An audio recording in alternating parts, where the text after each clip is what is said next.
श्री पांडुरंग समर्थ गोपाल कृष्ण भगवान की जय. श्रोते हो, आपण श्रवण करत आहात दिव्य श्री गरुड पुराण कथा.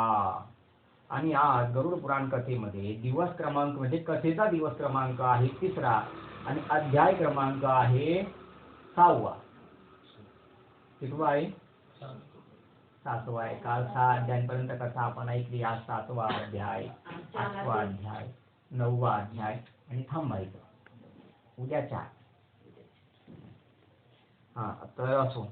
मग गरुड पुराणामध्ये 3-3ऱ्या दिवसाच्या कथेचा आपण काय करतोय, आज आरंभ करतो आहोत. तत्पूर्वक सिरियलचा मागचा भाग जर आपल्याला लक्षात नसेल तर पुढचा भाग समजतो का तर नाही समजत. म्हणून आपण आल्यानंतर आज परत एकदा 2 मिनिटं मागची उजळणी करू आणि पुढे मग लगेच आपण सुरू करू. एकदम जर सुरू केलं तर मग ते तुम्हाला काही लक्षात येणार नाही. कारण गरुड पुराण सांगणं माझं रोजचंच काम झालेलं आहे. आतापर्यंत 450-500च्या आसपास कथा होत आलेल्या आहे. पण तुमचं तर पहिल्यांदा तुम्ही श्रवण करताय. त्या अनुषंगाने आपण पहिल्या अध्यायामध्ये बघितलं होतं की प्राणुक्रमणाच्या वेळेला मनुष्याला किती भयंकर यातना होतात आणि किती त्रास हा मनुष्याला होत असतो.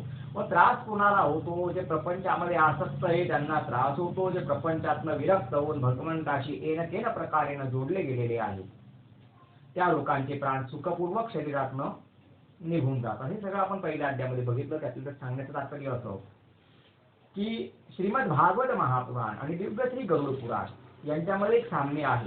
ते साम्य असं आहे की महर्षी वेदव्यासांनी भागवत लिहिलंय, गरुड पुराण पण महर्षी वेदव्यासांनीच लिहिलंय. आणि भागवत शुकमुनीने सगळ्यात पहिले राजा परीक्षितीला ऐकवलं होतं. तर गरुड पुराण सुद्धा शुकमुनी जे आहे, शौनकादी शुकमुनी जे आहे, त्यांनी नैमिषारण्यामध्ये सगळ्यात पहिल्यांदा 88,000 ऋषींना गरुड पुराण सुद्धा ऐकवलं होतं. महर्षी वेदव्यासांनी कुठलंच पुराण कोणालाच ऐकवलं नाही. त्यांचं काम रायटरचं होतं. त्यांनी सगळं लिहून तयार केलं. आणि त्यांचे जे सुपुत्र आहे सुखासारिके पूर्ण वैराग्य त्याचे वसिष्ठापरी ज्ञान योगेश्वराचे ते शुकमुनी जे आहेत त्यांनी या पुराणांना नैमिषारण्यामध्ये देवक्षेत्र नैमिषारण्य त्या ठिकाणी हे 88,000 ऋषींना सांगितलं होतं. त्यामुळे दोघही रचना शुकमुनीने महर्षी वेदव्यासांनी केलेले आहे आणि त्यांचं गायन शुकमुनीने केलेलं आहे. श्री शुकमुनीने परम भक्तीने नाना परीने गायले जा हरिचरिता आरती करू तुझ भगवंता. म्हणा सगळ्यांनी माझ्यासोबत जय हो जय श्री भागवता आरती करू तुझ भगवंता. जय हो जय श्री भागवता आरती करू तुझ भगवंता. हे सुद्धा भागवतच आहे. जे भगवंताशी तुम्हाला जोडतंय ते परम भागवत आहे. 18 पुराणांचे नावं वेगळे जरी असले तरी 18 पुराण कोणाशी जोडतात? आपल्याला भगवंताशी जोडतात. तो भगवंताशी जोडण्याचं माध्यम म्हणतोय तो परम भागवत आहे. म्हणून श्रोते हो, पहिल्या अध्यायामध्ये आपण श्रवण केल्यानंतर दुसऱ्या अध्यायामध्ये आपण बघितलं मार्गक्रमण, मार्ग किती खडतर आहे, वैतरणाचं वर्णन आधी आपण बघितलं. पहिल्या अध्यायामध्ये 16 नरक बघितले होते आणि 3ऱ्या अध्यायामध्ये आपण 21 प्रकारचे नरक बघितले होते. सगळे न्याय व्यवस्था बघितले. पूर्वक आपण कालच्या दिवसाला काय श्रवण केलं? असे कोणते कोणते कर्म आहेत ज्या कर्मांमुळे मनुष्य हा निश्चित नरक लोकाला प्राप्त होतो? तुम्हाला कोणते कोणते कर्म सांगितले होते मी? अत्यंत कोपः कटुताश्च वाणी दरिद्रताश्च स्वजनेषु वैरं नीच प्रसंग कुलहीन सेवा चिन्हानि देहे नरकस्थितानां. गरुडा हे अशा प्रकारे जे जीवन जगतात, जे अशा प्रकारे आचरण करतात, अशा प्रकारे जीवन जगतात ते निश्चित नरक लोकाचे भागी बनतात. म्हणून आपण जास्त क्रोध करायचा नाही, कटू वाणी बोलायची नाही. स्वजनेषु वैरम, आपल्या घरात परिवारात कोणाशी वैर भावना ठेवायची नाही.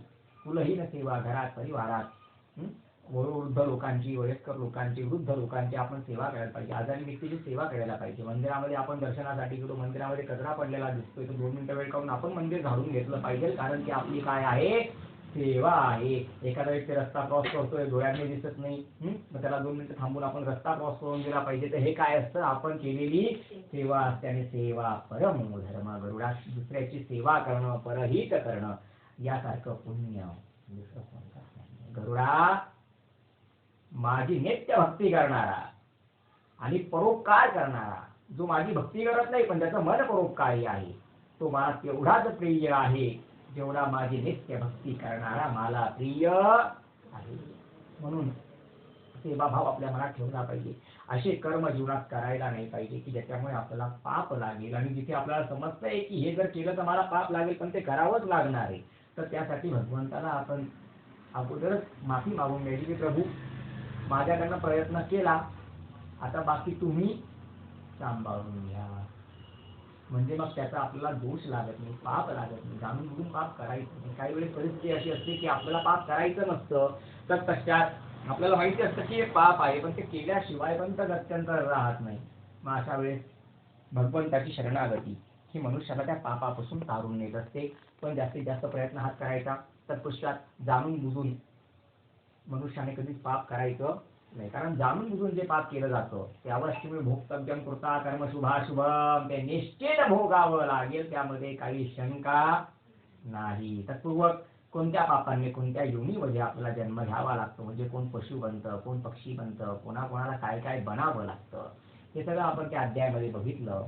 आणि त्याच्यानंतर पुढे आपण बघितलं होतं की मातेच्या उदरामध्ये बाळाची उत्पत्ती कशी होते. नरकातले पापी जीव मातेच्या उदरामध्ये कसा प्रवेश करतात. बघा श्रोते हो मी लक्ष देऊन ऐकताय तुम्हाला कुठल्या प्रकारचा कंटाळा नाहीये म्हणून थोडंसं आता गरुड पुराणाच्या बाहेरचं मी अगदी 1 मिनिट सांगतो म्हणजे तुम्हाला लक्षात येईल सगळ्या गोष्टी आणि मग पुढे आपण सरकू. तर सांगण्याचं तात्पर्य असं की माता पिता आत्मदेव आहे. पिता कोण आहेत आत्मदेव. माता धुंदुली आहे हो. पण पहिली गर्भधारणा झाली तेव्हा तिथी वार नक्षत्र योग करण ऋतुप्राप्तीपासून 14व्या दिवसापासून पुढच्या दिवसांमध्ये गर्भधारणा झाली तर माता पित्यांची सेवा करणारा तीर्थयात्रा करणारा भगवंताची भक्ती करणारा परम वैष्णव परम तपस्वी असा गोकर्ण जन्माला आला की त्याचं नाव आज सुद्धा अतिशय आदराने घेतलं जातं. ज्यांनी सगळ्यात पहिली भागवत महापुराण कथा आपल्या भाऊ धुंदुलीला ऐकवली होती. धुंदुलीला प्रेत योनीतनं मोक्ष मिळवून दिला होता तेच गोकर्ण महाराज. बघा तुम्ही श्रोते हो माता तीच आहे पिता तेच आहे.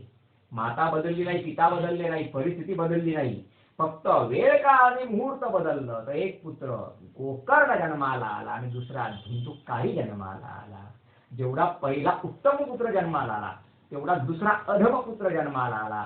याचं कारण गर्भधारणेचा मुहूर्त चुकला. म्हणून श्रोते हो गर्भधारणा केव्हाही करावी असं नाही. त्यासाठी सुद्धा तिथी वार नक्षत्र योग करण अमावस्या पौर्णिमा संध्याकाळ आहे का सकाळची संध्या आहे का संध्याकाळची संध्या आहे या सगळ्या गोष्टी मनुष्याने बघायला पाहिजे. अन्यथा नरकातले पापी जीव त्या मातेच्या उदरामध्ये प्रवेश करतात. त्याच्यामध्ये सांगितलं होतं की अगदी पुरुषाचं वीर्य आणि स्त्रीचं रज एकत्र आल्यानंतर एका रात्रीमध्ये ते श्लेष्माप्रमाण बनतं. 5 रात्रीमध्ये ते बुडबुड्याप्रमाणे बनतं. 10व्या रात्रीमध्ये ते बोरासारखं बनतं आणि 1 महिन्यामध्ये ते नारळाप्रमाणे बनतं. म्हणजे सगळं शरीर हळूहळू करून बनायला सुरुवात होत असते. श्रोते हो संध्याकाळे संप्राप्ते कर्म चतवारी वर्जयेत. 4 कामं संध्याकाळी करायचे नाही. संध्याकाळी केलेले 4 कामं मनुष्याला नुकसान करत असतात. काय सांगितलंय संध्याकाळे संप्राप्ते कर्म चतवारी वर्जयेत आहारम मैथुनम निद्राम स्वाध्यायस्तु विशेषतः. गरुडा संध्याकाळी भोजन करायचं नाही. संध्याकाळी भोजन फक्त संन्यासी करतो. आपल्यासारख्या गृहस्थांनी संध्याकाळी भोजन करायचं नाही. मी संन्यासी म्हणून अजून पण जेवलो नाही कसा करून घरी जाईल तेव्हा जेवेल ते मला मी संन्यासी असल्यामुळे मला मान्य. पण प्रापंचिकांनी संध्याकाळी भोजन करायचं नाही. आहारम मैथुनम संध्याकाळी नाही. संध्याकाळी ती संध्याकाळची वेळ जी असते ना ती अत्यंत पवित्र असते. त्या वेळेला मैथुन केलं तर दोष निर्माण होतो. देवता ज्या असतात त्या दुष्ट होतात आणि त्या अनुषंगाने दुष्ट संतान घरात जन्माला येते. आहार मैथुनम निद्राम संध्याकाळी झोपायचं नाही. तब्येत बरी नाहीये किंवा म्हातारपण आहे तर गोष्ट वेगळी पण आपल्या सारख्यांनी संध्याकाळी झोपायचं नाही. ती वेळ झोपण्याची नाही. संध्याकाळी आपण काय करायचं असतं देवाजवळ दिवा लावायचा असतो आणि देवाला हात जोडून प्रार्थना करायची असते. शुभं करोति कल्याणं आरोग्यं धनसंपदां शत्रुबुद्धी विनाशाय दीपज्योती नमोस्तुते. प्रभू आमच्या शत्रूंचा विनाश करू नका, बस आमच्या शत्रूंना सुद्धा सद्बुद्धी प्रदान करा. म्हणून श्रोते हो, हिंदू धर्मासारखा दुसरा धर्म नाहीये की शत्रूला सुद्धा बुद्धी प्रदान करण्यासाठी आपण भगवंताची कामना करतो, भगवंताकडे आपण मागणी करतो की आमच्या शत्रूला सुद्धा तुम्ही सद्बुद्धी द्या. अरे मनुष्य वाईट नसतो, त्याची फक्त वृत्ती वाईट असते, त्याची बुद्धी वाईट असते. म्हणून प्रभू त्याच्या शत्रू बुद्धीचा काय करा, विनाश करा. आणि स्वाध्याय विशेषतः आणि अभ्यास सुद्धा संध्याकाळी करायचा नसतो. स्वाध्याय म्हणजे अभ्यास, त्याला स्वाध्याय म्हटलं जातं. संध्याकाळची वेळ जी असते ती अभ्यासासाठी सुद्धा वर्ग सांगितलेली आहे. का? केलेला अभ्यास लक्षात नाही राहत. कर्णाने परशुरामांना गुरु केल्यानंतर त्यांची सेवा वगैरे करून संध्याकाळी ते प्रसन्न असताना त्यांना सांगितलं की मला दिव्यास्त्रांची विद्या द्या. परशुरामांनी सांगितलं तुझ्यावरती प्रसन्न, तुला शब्द दिव्यास्त्रांची विद्या मी देईल, पण आता विद्या घेऊ नको, ती उपयोगात येणार नाही. पण जिज्ञास ज्ञानमुत्तमम, जिज्ञासा असलेल्या व्यक्तीला ना उत्तम ज्ञानाची प्राप्ती तर होते. पण मी तुम्हाला पहिल्या दिवशी बोललो होतो, जिज्ञासा प्रत्येक वेळेस तुम्हाला योग्य मार्गाला घेऊन जाईल असं होत नाही. मग कर्णाने हट्ट केला आणि दिव्यास्त्रांची विद्या घेतली. विद्या लक्षात तर पूर्ण वेळ राहिली, पण ऐन युद्धाच्या समयामध्ये विस्मरण झालं. ती विद्या आठवली नाही, ते मंत्र आठवले नाही, ते ब्रह्मास्त्र चाललं नाही. आणि कर्ण, सूर्यपुत्र कर्ण सुद्धा मृत्यूला प्राप्त झाला. तर संध्याकाळी जो आपण विद्या ग्रहण करत असतो ना, ती विद्या सुद्धा वेळेवरती आपली साथ सोडणारी असते. म्हणजे आपण बऱ्याच वेळेस म्हणतो की गुरुजी मुलं अभ्यास खूप करता, पण पेपरच्या टायमाला असं काय होतं, एवढा अभ्यास करून त्यांना आठवतच नाही की ते तो अभ्यास कधी केलेला असतो. तो वेळेवर नाही आठवणार, तो वेळेच्या आधी पण आठवेल, तो वेळेच्या नंतर पण आठवेल, तो वेळेवर आठवणार नाही.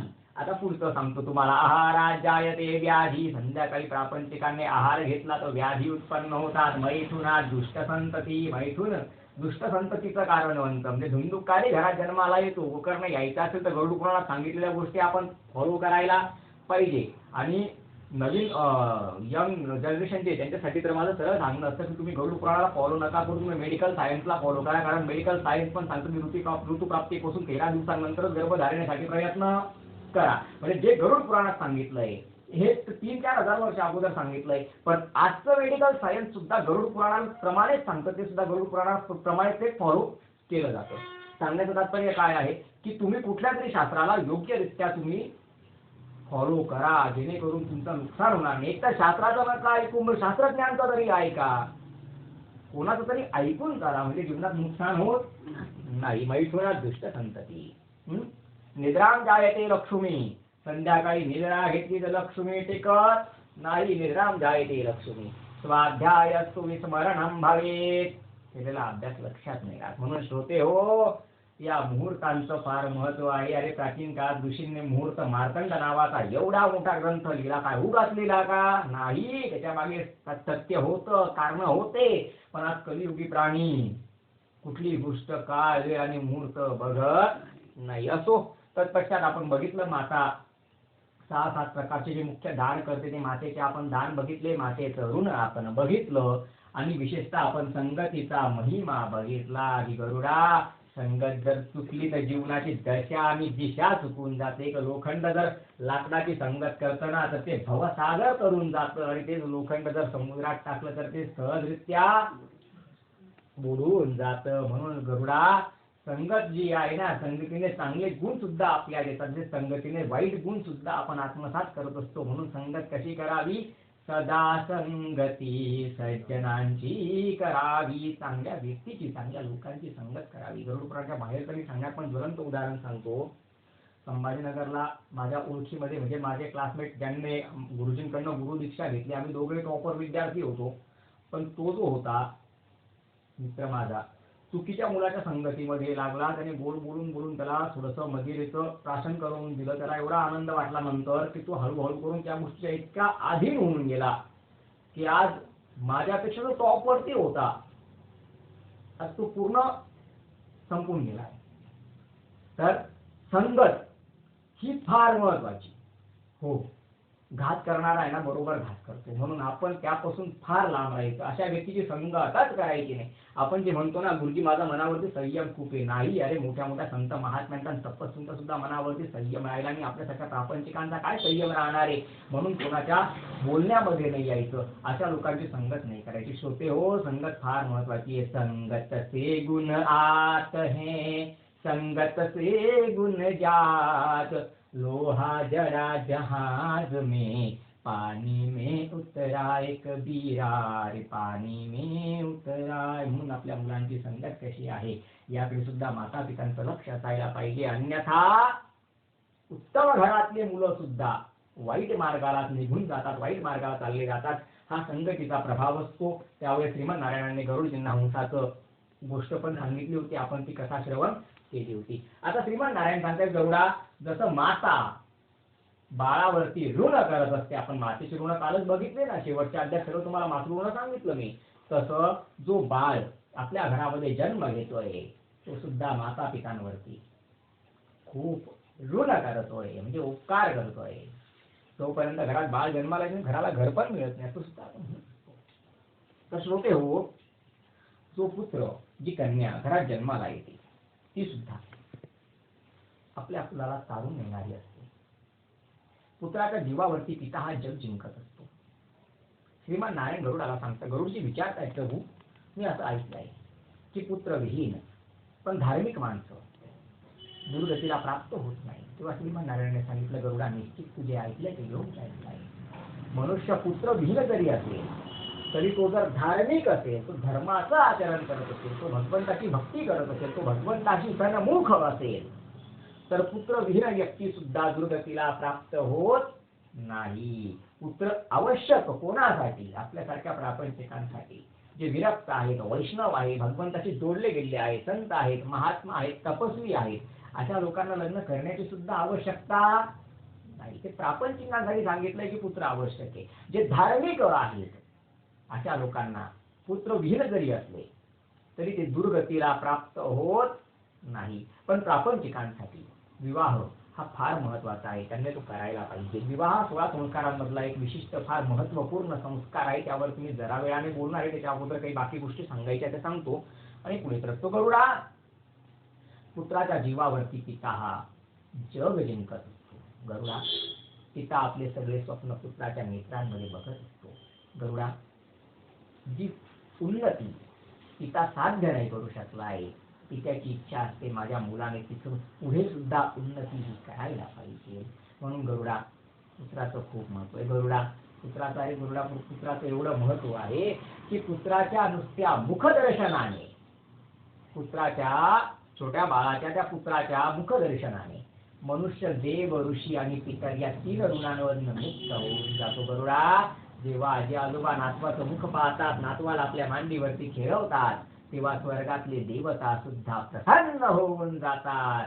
गरुडा, जेव्हा एक उत्तम पुत्र आणि उत्तम कन्या जन्माला येते ना, तेव्हा गरुडा माता पितांचं पोट फाडून त्याला जन्म देणं सार्थक होतं. गरुडा, जन्माला येऊन जो पुत्र जन्माला आल्यानंतर माता पितांना अपार आनंद देतो तोच खऱ्या अर्थाने पुत्र आहे. गरुडा, ओम नरकात तारेती पुत्रा हा. गरुडा, जो पुत्र माता पितांचं पूम नावाच्या नरकातून रक्षण करतो, तारण करतो, तोच खरा पुत्र आहे. गरुडा, तोच खरा उत्तम पुत्र आहे. गरुडा, स्वतः ब्रह्मदेवांनी पुत्राला पुत्र म्हणून हाक मारलेली आहे, म्हणून पुत्राचं खूप सारं महत्व आहे. गरुडा, एक उत्तम पुत्र, एक उत्तम कन्या जेव्हा घरात जन्माला येते ना गरुडा, तेव्हा काय काय गोष्टी होतात तुला मी सांगतो, लक्ष देऊन तो श्रवण कर. गरुडा, कुलम पवित्रम जननी कृतार्थम वसुंधरा पुण्यवती च तेन स्वर्गस्थिताये पितरोऽपि धन्यम् येषां गृहे वैष्णवनामधेयम् येषां गृहे वैष्णवनामधेयम्. गरुडा, उत्तम पुत्र आणि उत्तम कन्या जन्माला आल्यानंतर सगळ्यात पहिले काय होतं, अरे संपूर्ण कुळच्या कुळ पवित्र होऊन जातं. स्वतः श्रीमन नारायण गरुडजींना सांगतायत बरं, कुलम पवित्रम जननी कृतार्थम. उत्तम पुत्राला उत्तम कन्येला जन्म देऊन ती माता सुद्धा कृतार्थ होऊन जाते. कुलम पवित्रम जननी कृतार्थम. वसुंधरा पुण्यवती च तेन. अरे आपली दुसरी माता म्हणजे आपली भारत माता आहे. ही वसुंधरा सुद्धा स्वतःला पुण्यवान समजते. ती सुद्धा म्हणते की अजून सुद्धा माझं एवढं पुण्य आहे की अजून सुद्धा उत्तम पुत्र उत्तम कन्या ज्या भूलोकात जन्म घेते आहे. वसुंधरा पुण्यवती च तेन. स्वर्गस्थिता ये पितरोपी धन्य. स्वर्गाला गेलेले आपले दादा परदादा म्हणजे आपले पूर्वज आपले पितर जे असतात ते सुद्धा संतुष्ट होतात. कुलम पवित्रम जननी कृतार्थम वसुंधरा पुण्यवती तेन स्वर्गस्थिताय पितरोपी धन्यम येषां गृहे वैष्णव नामधेयम. गरुडा यांच्या घरामध्ये गुणी पुत्र जन्माला येतो, गुणी कन्या जन्माला येतो. गरुडजी म्हणताय, प्रभू पुत्राचं एवढं सारं महत्व तुम्ही सांगितलं, खूप महत्व पुत्राचं सांगितलं, मग कन्या महत्वाची नाही का? तेव्हा श्रीमन नारायण सांगतात, गरुडा पुत्र कुलदीपक आहे तर कन्या सुद्धा महालक्ष्मी स्वरूप आहे. अरे गरुडा तुला काय कन्येचं महत्व सांगू? कन्येचं महत्व सांगायला चतुर्मुख असलेले ब्रह्मा सुद्धा थकून जातील एवढं तिचं महत्व आहे. तरी पण तुला मी थोड्या शब्दांमध्ये सांगतो. दशपुत्र समम कन्यान दशपुतरान प्रवरधयान यत्फलम लभ्यते मरत्या तत्फलम कन्यैकया. गरुडा 10 मुलांना जन्म देऊन 10 मुलांचं लालन पालन संगोपन करून माता पितांना जेवढं पुण्य प्राप्त होतं तेवढं पुण्य एका मुलीचं लालन पालन संगोपन करून माता पितांना प्राप्त होतं. यापेक्षा तुला कन्येचं वेगळं महत्व मी काय सांगू गरुडा? उत्तम मधला उत्तम पुत्र 3 कुळांचा उद्धार करतो. स्वतःचा उद्धार करेल, त्याच्या वडिलांचा उद्धार करेल, त्याच्या आजोबांचा उद्धार करेल, त्याच्या पुढे त्याचा अधिकार नाही. पण कन्या गरुडा 42 कुळांचा उद्धार करेल. दशापूर्वात दशापरान. इकडचे 21 आणि तिकडचे 21. म्हणून गरुडा तिची बरोबरी नाही होऊ शकत. पण तुला खरं सांगू गरुडा, श्राद्ध कार्याचे पुत्र प्रशस्त. पण गरुडा श्राद्ध कर्माचा अधिकार, पिंडदानाचा अधिकार हा विशेषतः पुत्राला दिला गेलेला आहे. पुत्र नसेल तर कन्या सुद्धा करू शकते. तो विवादाचा विषय नाहीये. पण खऱ्या अर्थाने अधिकार कोणाला दिला गेला आहे तर पुत्राला दिला गेलेला आहे. अन्यथा गरुडा तुला सांगतो मी, पुत्र आणि कन्या यामध्ये काही फरक नाही, काही भेद नाहीये. दोघही माता पितांना तारून नेणारे असतात. म्हणून गरुडा जेवढा पुत्र महत्वाचा आहे तेवढंच कन्या सुद्धा महत्वाची आहे. गरुडा सालंकृत कन्यादान पृथ्वी दानाचे समान. लग्नाच्या वेळेला पिता जेव्हा त्या कन्येचं कन्यादान करतो, सालंकृत कन्यादान करतो, तेव्हा संपूर्ण पृथ्वी दान करण्याचं फल त्या पित्याला पुण्य हे प्राप्त होत असतं. गरुडा ज्या वेळेला ती एक सप्तपदीचे वचन म्हणत असते ना, मिष्टान्नम व्यंजनादीनी काले संपादयेतव आदन्या संपादिनी तुभ्यम कन्याचैकपदे ब्रवीत. अशा प्रकारे एक वचन घेत असते ना, तसं ती तिच्या गोत्रामधले, तिकडच्या गोत्रातले, नंतर तिकडच्या गोत्रातले 42 कुळांचा ती उद्धार करणारी ठरत असते. म्हणून गरुडा पुत्राचं खूप महत्व आहे. पुत्रानंतर कन्येचं सुद्धा खूप महत्व आहे. आणि कन्येनंतर सुद्धा तुला सांगतो गरुडा, त्यापेक्षा सुद्धा जास्त महत्व आहे वृक्षाचं आहे. म्हणजे वनस्पती, झाडं, वृक्ष यांचं महत्व आहे. असं श्रीमन नारायणांनी गरुडजींना सांगितलं. बघ गरुडा, जर स्त्री नसली म्हणजे कन्या नसली, स्त्री नसली तर या सृष्टीचं संचलन होऊ शकत नाही. एका बाळाला जन्म देण्याचं सामर्थ्य या प्रकृतीने पुरुषात दिलेलं नाही. त्यामुळे जर स्त्री संपली तर पृथ्वी संपेल आणि वृक्ष संपले तरी सुद्धा ही पृथ्वी संपेल गरुडा. म्हणून वृक्षांचं सुद्धा महत्व आहे गरुडा. अमंत्रमक्षरम नास्ति नास्ति मूलम औषधम अयोग्य पुरुषो नास्ति योजकास्तत्र दुर्लभः. हे सांगितलंय श्रीमन नारायण गरुडा. असं कुठलं अक्षर नाही की त्याच्यावरनं वेदांमध्ये मंत्र नाही. प्रत्येक अक्षरावरनं वेदांमध्ये मंत्र आहे. असं कुठलं झाड नाहीये, अशी कुठली वनस्पती नाहीये की जिच्यामध्ये औषधीयुक्त गुणधर्म नाहीये. औषधीयुक्त गुणधर्म नाही. प्रत्येक वनस्पतीमध्ये कोणता ना कोणता औषधीयुक्त गुणधर्म आहे. अयोग्य पुरुषो नास्ति. या जगामध्ये अयोग्य असा पुरुष नाहीये गरुडा. प्रत्येक जण कुठल्या ना कुठल्या गोष्टीमध्ये एक्सपर्ट आहे. अयोग्य असा कुठला पुरुष नाही. योजकास्तत्र दुर्लभः. आणि आजच्या काळामध्ये समजदार व्यक्ती, समजूतदार व्यक्ती किंवा या सगळ्यांना धरून करून चालणारा व्यक्ती मात्र योजक तत्र दुर्लभ आहे, म्हणजे तो दुर्लभ आहे. म्हणून गरुडा पुत्राचं महत्व आहे, कन्येचं महत्व आहे आणि वृक्षांचं सुद्धा महत्व आहे. पश्चात गरुडा तुला मी पुत्राचं महत्व समजावून सांगण्यासाठी बरं का, अजून पुत्राचं महत्व चालू आहे, पूर्ण अध्याय पुत्राच्या महत्वावरती आहे. गरुडा पुत्राचं महत्व समजावून सांगण्यासाठी प्राचीन काळातली म्हणजे कधीची त्रेतायुगातली गोष्ट श्रीमन नारायण आता गरुडजींना सांगताय. गरुडा अर्जुनाच्या वंशामध्ये जन्म झालेले राजे बब्रुहन आणि वैदेश नगरातले ब्राह्मण सुदेव नावाचे ब्राह्मण यांची मी कथा तुला सांगतो. गरुडा ते सुदेव नावाचे ब्राह्मण माझे अत्यंत प्रिय भक्त होते. बघा स्वतः भगवंत गरुडाला सांगताय की सुदेव नावाचे ब्राह्मण माझे अत्यंत प्रिय भक्त होते. गरुडा त्या सुदेव नावाचे ब्राह्मण जे होते यांच्या जीवनामध्ये यांचा विवाह झाला नाही, अर्थात त्यांनी विवाह केला नाही.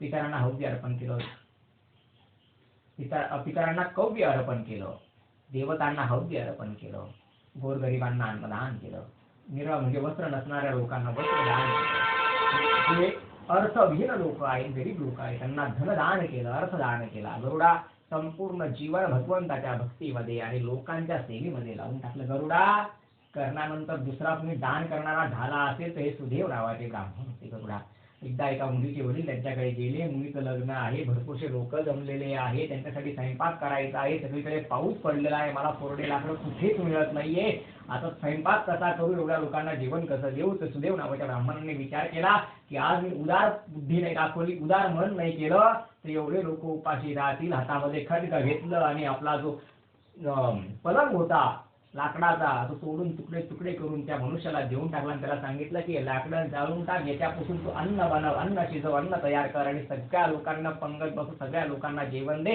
मी असताना कोणी उपाशी राहिला नको. गरुडा हे सुदेव नावाचे ब्राह्मण जे होते ना यांना मृत्यूच्या पश्चात खूप मोठी दुर्गती प्राप्त झाली. गरुडा कसं तुला सांगतो. गरुडा विवाह झाला नाही, त्याच्यामुळे पुत्र नव्हते, सकल कन्या नव्हती, संतान नव्हती. त्यामध्ये यांची वृत्ती अशी होती आलं की दान करायचं, आलं की दान करायचं. त्यामुळे धनाचा संचय यांनी केला नव्हता. त्या अनुषंगाने ज्याचं धन नाही कलियुगात त्याचं कोणीही नहीं, जिसके पास है धन और दौलत उसके मित्र हजार, सब मतलब के यार. गरुडा अरे आप्त सोय रे स्वार्थ जाणती, इष्ट मित्र ते देवा गोड बोलती.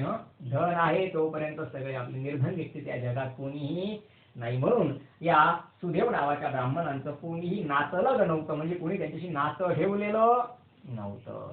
म्हणून श्रीमन नारायण सांगतात गरुडा मनुष्याने विवाह करायला पाहिजे आणि विवाहानंतर पुत्र प्राप्तीसाठी निश्चित प्रयत्न करायला पाहिजे. ते यज्ञयाग करून असो, उपाय तोडगे करून असो, डॉक्टरांच्या सल्ल्याने असो किंवा काही असो, पण येन प्रकारे पुत्र प्राप्तीसाठी मनुष्याने प्रयत्न करायला पाहिजे. राजा दशरथ 3 पत्नी असताना सुद्धा पुत्र प्राप्ती होत नव्हती. खूप दुःखी शेवटी वसिष्ठ ऋषींना जाऊन भेटले. तुला पुरोहित होते, वसिष्ठांना सांगितलं काहीतरी तो उपाय असेल.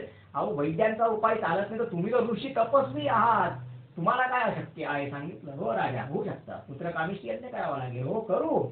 आणि पुत्रकामेशी यज्ञ केल्यानंतर तो यज्ञ जेव्हा पूर्णाहुतीला प्राप्त झाला, संपन्न झाला, तेव्हा यज्ञकुंडातून स्वतः अग्निनारायण प्रकट झाले आणि दशरथाला काय सांगितलं. दशरथा घे हे पायस दान, दशरथा घे हे पायस दान. आणि त्या पायसदानाने, यज्ञाच्या त्या प्रसादाने राम लक्ष्मण भरत शत्रुघ्न जन्माला.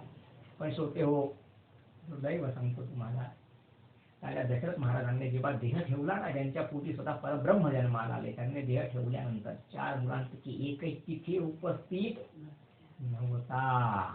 तर श्रोते हो, सांगण्याचं तात्पर्य की मनुष्याने विवाह करायला पाहिजे. विवाहानंतर पुत्र प्राप्तीसाठी निश्चित प्रयत्न करायला पाहिजे. तो अट्टहास मनुष्याने करायला पाहिजे. पुत्र असो वा कन्या असो, पण संतान असायला पाहिजे. गरुडा माता पितांना सुद्धा श्रेष्ठत्व तेव्हा प्राप्त होतं जेव्हा ते एका बाळाला जन्म देतात. तोपर्यंत त्या माता पितांना सुद्धा श्रेष्ठत्व प्राप्त होत नाही.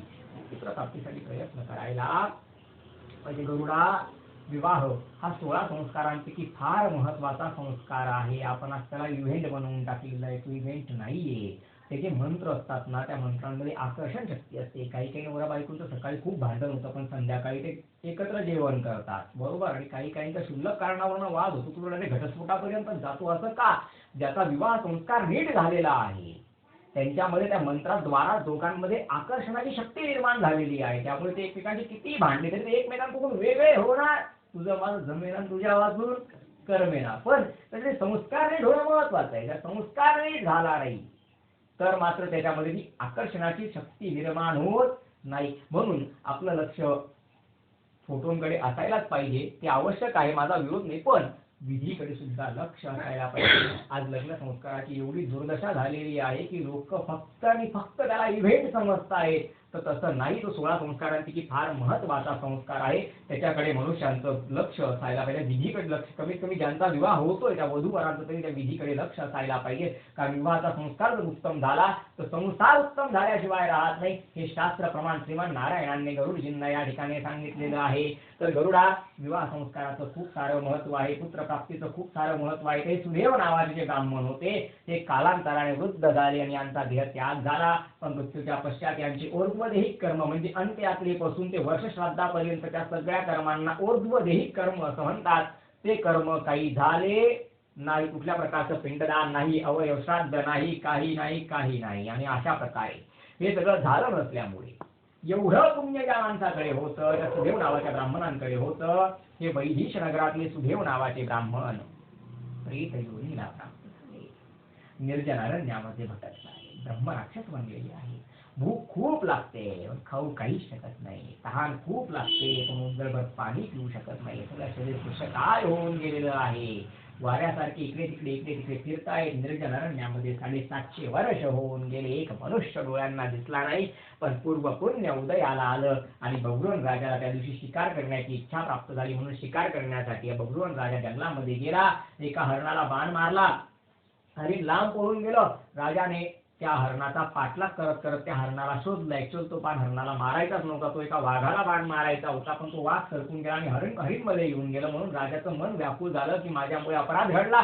माझा बाण एवढा तीक्ष्ण आहे की तो हरणाच्या प्राणांचं आता रक्षण तर मी करू शकत नाही, पण कमीत कमी ते हरिण जर मला सापडलं तर माझ्या मांडीवरती डोकं ठेवून त्याचे प्राण जातील, त्याला उंदरवर पाणी मला पाजता येईल. या उद्देशाने हा बगरुवन राजा त्या जंगलामध्ये खूप आजपर्यंत चालला गेला. हरिण कुठे दिसलं नाही. म्हणून राजाने विचार केला, आता हरिण तर मला सापडणार नाही, पण आता मला जंगलातनं बाहेर निघायला पाहिजे. कारण जंगलाचा सुद्धा नियम असतो, जे संध्याकाळ नंतर मनुष्याची ताकद चालत नाही. ताकद चालते ती फक्त सकाळपर्यंतच चालते. सूर्यास्तानंतर जंगलाची ताकद वाढते आणि मनुष्याची ताकद त्या ठिकाणी राजा जरी असला तरी त्याची ताकद चालत नाही. म्हणून राजाने विचार केला, सूर्यास्त होतोय, बाहेर निघायला पाहिजे. मार्गामध्ये तो शोधतोय रस्ता सापडत नव्हता, पण एक पाण्याचं सरोवर दिसलं. म्हणून राजाने विचार केला, किती वेळ झाला आपण भटकतोय अजूनपर्यंत पाणी सुद्धा आपण पिलं नाही. म्हणून चेहऱ्यावरती पाणी मारलं. 2 उंजळ 3 उंजळ पाणी द्यायचं आहे पिलं. पाणी सुद्धा खूप उत्तम होतं, म्हणजे कमळाच्या फुलांनी सुगंधित जल प्राशन करून आत्मा शीतल झाला. राजा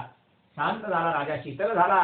आणि रस्ता शोधताना आजूबाजूला बघतोय त्यावेळेस त्याला एक भयंकर विकृत नखमुखम चोरद्वरेखा कपाळम असं भयंकर त्या सुदेव नावाच्या ब्राह्मणांचं प्रेत दिसलं. राजा घाबरला नाही, पण आश्चर्यचकित झाला. आणि प्रेत सुद्धा राजाला बघून आश्चर्यचकित झालं की 750 वर्ष झाली या जंगलामध्ये अजूनपर्यंत कोणी मनुष्य मी माझ्या निज नेत्रांनी बघितला नाही.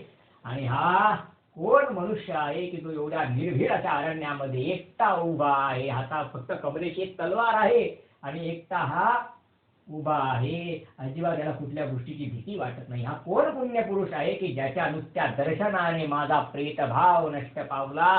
म्हणून ते प्रेतराज त्या बगरुवन राजाच्या समीप आले. बगरुवन राजाने विचारलं, हे प्रेतराज, तुम्ही कोण आहात? कृपा करून मला तुमचा परिचय सांगा. तेव्हा त्याने सांगितलं, राजन, खूप पुण्यवान आहेस तू. कोण आहेस? कोणत्या गोत्रातला, कोणत्या कुळातला? तेव्हा त्यांनी सांगितलं, आम्ही काश्यप गोत्री आहोत, त्यातल्या त्यात आम्ही पांडवांच्या वंशातले आहोत. हो राजा, म्हणून तू एवढा पराक्रमी आहे. अरे तुझे पंजोबा भीमसेन महाराज एवढी प्रचंड ताकद होती की अर्ध्या रात्री सुद्धा ते या जंगलामध्ये फेरफटका मारून जायचे, तरी कोणाची हिंमत नव्हती ना. वाघ त्यांना कधी आडवा आला ना कधी कुठला प्राणी त्यांना आडवा आला. पण एकदा एका अजगराने त्यांना विळख्यामध्ये पकडलं होतं, त्यावेळेस मात्र त्याची ताकद चालली नव्हती. ते अजगर जे होतं ते राजा नहुष, तुम्हाला काल कथा सांगितली ना, अप्सरा पडली होती, अप्सरेच्या शापाने राजा नहुष अजगराच्या योनीला गेले होते. त्या अजगराचा उद्धार भीमसेन महाराजांचे मोठे बंधू धर्मराज युधिष्ठिरांनी केला होता. तर ती कथा त्याने सांगितली की तुझे पूर्वज असे पराक्रमी होते.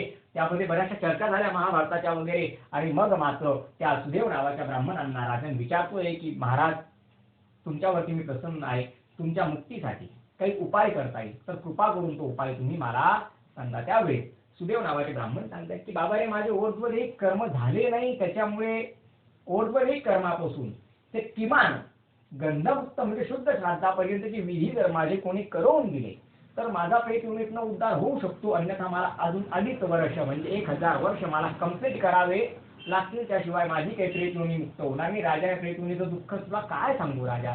सगळ्या भावना असतात, ते ऊन लागतं, थंडी लागते, पावसामध्ये भिजलं जातं, भूक लागते, तहान लागते, सगळ्या इच्छा अपेक्षा आकांक्षा सगळं सगळं काही तसं असतं रे. शर्ट काढून टाकला म्हणून माणसाचं काही नुकसान होतं अशातला भाग नाही. तर हे शरीर सुद्धा एक प्रकारचा काय ड्रेस आहे, तो बदलला म्हणून काही होत नाही. हे सगळं राजाने त्या सुदेव नावाच्या ब्राह्मणाने सांगितलं. त्यावेळेस सुदेव नावाचे ब्राह्मण सांगतात की राजा हा सगळ्यांचा मित्र असतो, माझं कोणी नाही ना, मग तू माझे अंत्यसंस्कार करू शकतो राजा, तुला तो अधिकार आहे. राजाने सांगितलं काय काय करावं लागेल. सगळ्यात पहिले उत्तम पुरोहितांना बोलव आणि त्यांना सांग की मला सुदेव नावाच्या ब्राह्मणांचा पालाश नावाचा विधी करायचा आहे, कारण त्यांचा मृत्यू होऊन 750 वर्ष होऊन गेले. जर 750 वर्ष उलटून गेले तर त्यांचं प्रेत कुठे आपल्याला भेटणार आहे, शक्य आहे का, नाही. म्हणून त्याच्यासाठी पालाश नावाचा विधी करायला सांग. पालाश विधीनंतर 10व्या दिवशी दशगात्र विधी करायला सांग.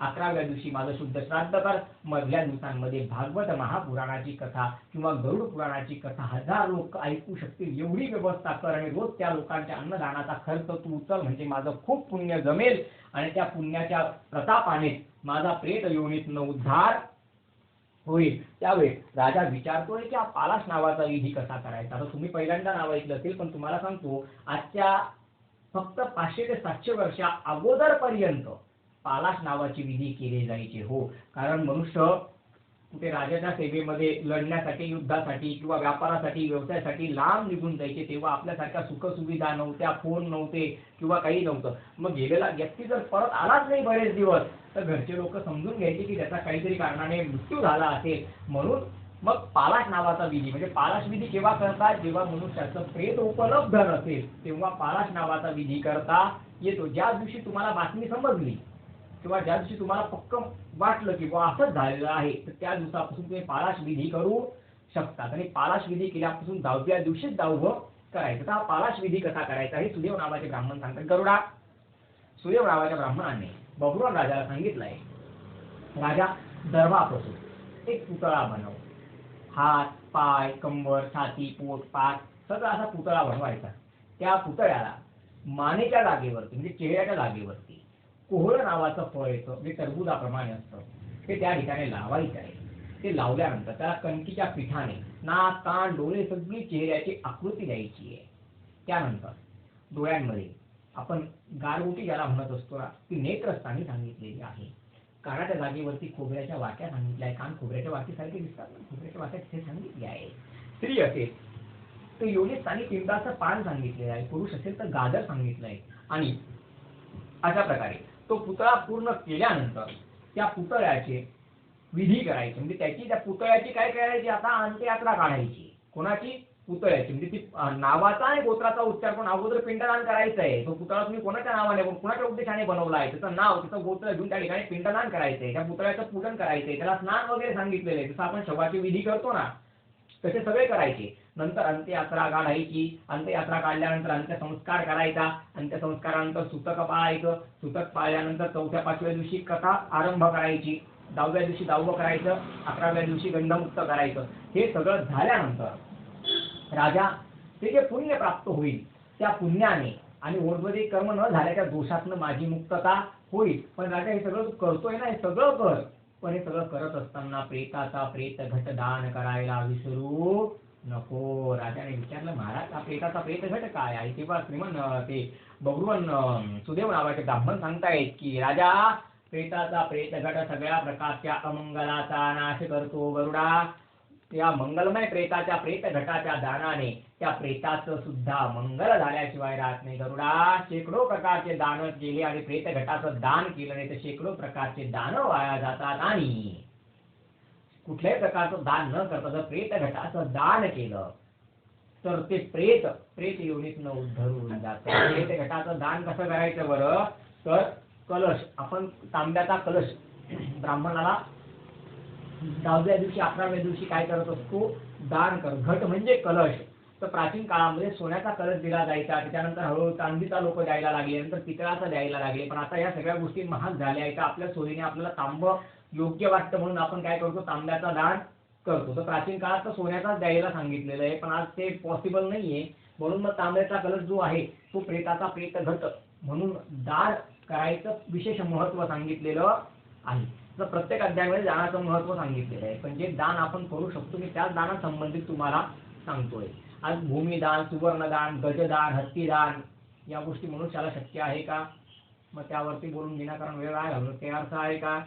अगोदरच अध्याय काही मोठे मोठे असतात, ते सगळं सांगण्यासारख्या गोष्टी सांगायच्या, जे सांगून उपयोगात नाही येऊ शकत आहे ते सांगून वेळ न वाया घालता त्यापेक्षा अजून चांगलं आपण काय सांगू शकतो त्याकडे माझा फोकस जास्त असतो.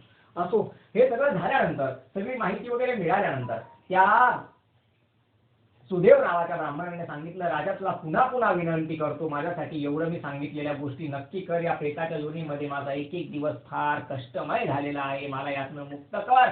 आणि राजाने त्यांची भेट घेतली. तिथून राजा घरी तिच्या राज्यामध्ये निघून गेला. नंतर सांगितल्याप्रमाणे अग्निसंस्कार, अंत्यसंस्कार, पालाश नावाचा विधी, शुद्ध श्राद्ध आदी सगळ्या गोष्टी केल्यानंतर हातामध्ये पाणी घेऊन संकल्प केला, मी आत्तापर्यंत केलेलं पुण्य आणि हजारो लोकांच्या नित्यान्न दानाचं पुण्य मी सुदेव नावाच्या ब्राह्मणांच्या प्रेताचा प्रेतत्वाचा नाश होण्यासाठी सुदेव नावाच्या ब्राह्मणांना हे पुण्य समर्पित करतो. असं म्हणून जसं पाणी सोडलं तसं तिकडे प्रेताचा प्रेत योनीचा उद्धार झाला. सुदेव नावाचे ब्राह्मण प्रत्यक्ष रूपाने भेटायला सुद्धा त्या ठिकाणी आले आणि राजाचे पुन्हा पुन्हा त्यांनी धन्यवाद मानले, आभार मानले. त्यांच्याकडे जेव्हा ते होते हयात त्यावेळेस त्यांच्याकडे दिव्य असं रत्न होतं, जे रत्न मनुष्याला कधी पराजित होऊ देत नाही. ते अनमोल असं रत्न त्यांनी बहुवन राजाला दिलं आणि राजाला सांगितलं की राजा ही माझी भेट तू काय कर, स्वीकार कर. मग श्रीमान नारायण सांगतायत, गरुडा तुला ही एवढी मोठी कथा मी एवढ्यासाठी सांगितली, आता मी नाही कथा महत्वाचं होईल. दुसऱ्याने केलेल्या ओझमध्ये कर्माने प्रेताचा मोक्ष होऊ शकतो. जर पुढचा पोरगा माता पितांसाठी ऊर्ध्वदेही कर्म करेल तर ते माता पिता पाप करून स्वर्ग मोक्षाला का जाणार नाहीत.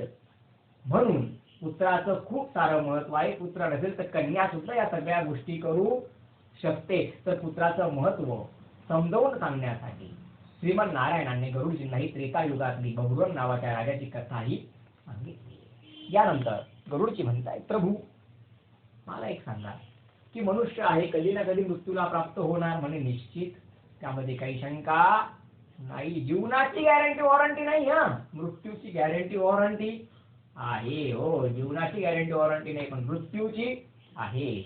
मग गरुड विचारताय, प्रभू मला असं सांगा, उत्तम आणि योग्य प्राणत्याग करण्याचा विधी काय. उत्तम आणि योग्य कशा पद्धतीने मनुष्याने प्राणत्याग करायला पाहिजे. उत्तम व योग्य प्राणत्याग करण्याचा विधी काय. मरणासन्न व्यक्तीसाठी काय करायला पाहिजे. मृत्यूच्या पश्चात मनुष्याला सद्गती कशी प्राप्त होऊ शकते, त्यासाठी काय करावे. गरुडजी विचारतायत की मृत्यूच्या पश्चात मनुष्याला सद्गती कशी प्राप्त होऊ शकते, त्याला ऊर्ध्वगती कशी प्राप्त होऊ शकते, त्याची दुर्गती होणार नाही. उत्तम आणि योग्य प्राणत्याग कशी करावे त्याचा विधी सांगा. तेव्हा श्रीमान नारायण सांगतात, गरुडा सगळ्यात पहिल्यांदी आतुरकालीन म्हणजे मरणासन्न व्यक्तीला, आतुरकालीन म्हणजे काय, मरणासन्न व्यक्तीला उंचावर ठेवायचं नाही. खाटेवर, पलंगावर, बाजेवर, सोपावर असं वरती जमिनीपासून उंचावर ठेवायचं नाही. तर त्यांना जमिनीवरती ठेवायचंय. पण ते जमिनीवरती कसं ठेवायचं त्याचा सुद्धा विशिष्ट प्रकारचा विधी आहे. त्याच्या अगोदर काय करायचं ते तुम्हाला सांगतो मी. तर सगळ्यात पहिल्यांदी जेव्हा आपल्याला वाटतंय की आता या व्यक्तीकडे वेळ कमी आहे आणि आता अंतकाळ जवळ आलेला आहे, त्यावेळेस सगळ्यात पहिल्यांदी घरामध्ये जे कोणी मनुष्य असतील, स्त्री असेल, पुरुष असेल, त्यांनी तुळशीजवळ शेण, माती, गंगाजल आणि गोमूत्र एका भांड्यामध्ये म्हणजे बादलीमध्ये एकत्र करायचं आहे. ते जे द्रव्य बनत आहे त्याच्याने सगळ्यात पहिले तुळशीजवळ मंडलाकार सारवायचे. मंडलाकार म्हणजे गोल आकार, त्याला मंडल म्हटलं जातं. ते मंडलाकार भूमी सारवायची आहे. त्यानंतर आपल्या घरामध्ये बाळकृष्ण असतात किंवा शालिग्राम असतात, त्यांना एका ताटलीमध्ये त्या सारवलेल्या जागेवरती ठेवायचंय.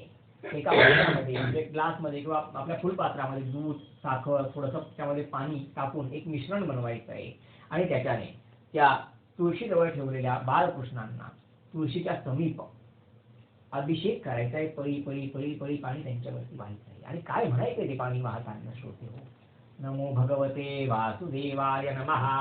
म्हणा सगळ्यांनी माझ्यासोबत, नमो भगवते वासुदेवाय नमः, नमो भगवते वासुदेवाय नमः, नमो भगवते वासुदेवाय नमः, नमो भगवते वासुदेवाय नमः. लग्न झाल्यानंतर काय म्हणायचं, नमो भगवते वासुदेवाय नमः. नाही बरं का, वासुदेवाय नमः. आता हे काय झालं बरं, हे भगवंताचं चरणामृत, भगवंताचं चरणतीर्थ तयार झालं, जे त्या मरणाधन्न व्यक्तीला सद्गती प्रदान करू शकतं. आपण आपल्याकडे काय म्हणतो, शिपादेनं म्हणतो, बरोबर सांगतोय ना मी. हा, पण शिपादेनं जे आहे ते नुसतं दूध पाणी त्यांना असं घशात नाही द्यायचंय. त्याचा अगोदर बाळकृष्णांना अभिषेक करायचा आणि अभिषेक करून जे अभिषेकाचं जल म्हणजे भगवंताचं चरणामृत आहे ते त्यांना प्राशन करायला द्यायचं आहे. मग चरणामृत तयार झाल्यानंतर याला झाकून सुरक्षित ठेवून द्यायचंय. त्याच्यानंतर बाळकृष्णांना धुवून स्वच्छ पुसून धूप दीप नैवेद्य अशी आपल्या देवघरामध्ये करायची आहे आणि प्रभूंना नैवेद्य दाखवायचा आहे. तुलसी दल त्यांना अर्पण करायचंय, पीठ पुष्प अर्पण करायचंय आणि त्यांना विनंती करायची, त्यांना प्रार्थना करायची की प्रभू आमच्या कुळात, आमच्या घरात, आमच्या परिवारात जे वयोवृद्ध व्यक्ती आता स्वर्ग लोकाला यायला निघतायत त्यांच्यासाठी तुम्ही स्वर्गाचे दार उघडे करून ठेवा, त्यांना उत्तम गती प्रदान करा, त्यांना दुर्गतीला प्राप्त होऊ देऊ नका. तुमच्या चरणामृताचा महिमा एवढा आहे कि लीला गिरिधर नाम पुकारी, विष को अमृत किए मुरारी, खुल गए चारों द्वार लेकर नाम तेरा, हो गए भव से पार लेकर नाम तेरा. प्रभू तुमचं नाम आणि तुमचं चरणामृत हे मनुष्याला या भवसागरातनं पार लावण्याचं उत्तम माध्यम आहे, म्हणून त्यांची दुर्गती होऊ देऊ नका असं म्हणून त्या ठिकाणी शालिग्राम प्रभूंना बाळकृष्णांना प्रार्थना करायची आहे. त्याच्यानंतर जे तुम्ही द्रव्य बनवलंय, शेण, माती, गंगाजल, गोमूत्र सगळं त्या बादलीमध्ये ते आता घरात आणायची आहे आणि घरामध्ये आणल्यानंतर दक्षिणेपासून उत्तर दिशेकडे गादीप्रमाणे आयताकृती मंडळ तयार करायचं आहे. त्याच्यावरती पांढरा कपडा टाकायचा आहे. डोक्याच्या खाली बारीकशी पट्टी ठेवायची आहे, जसं की आपण उशी घेतो पण उशी सारखं उंच नाही, बारीकशी पट्टी त्या ठिकाणी ठेवायची आहे. त्यातल्या त्यात त्या पांढऱ्या कपड्यावरती थोडीशी काळी किळी टाकायची आहे, म्हणजे पसरवून टाकायची सगळीकडे जाईल अशी.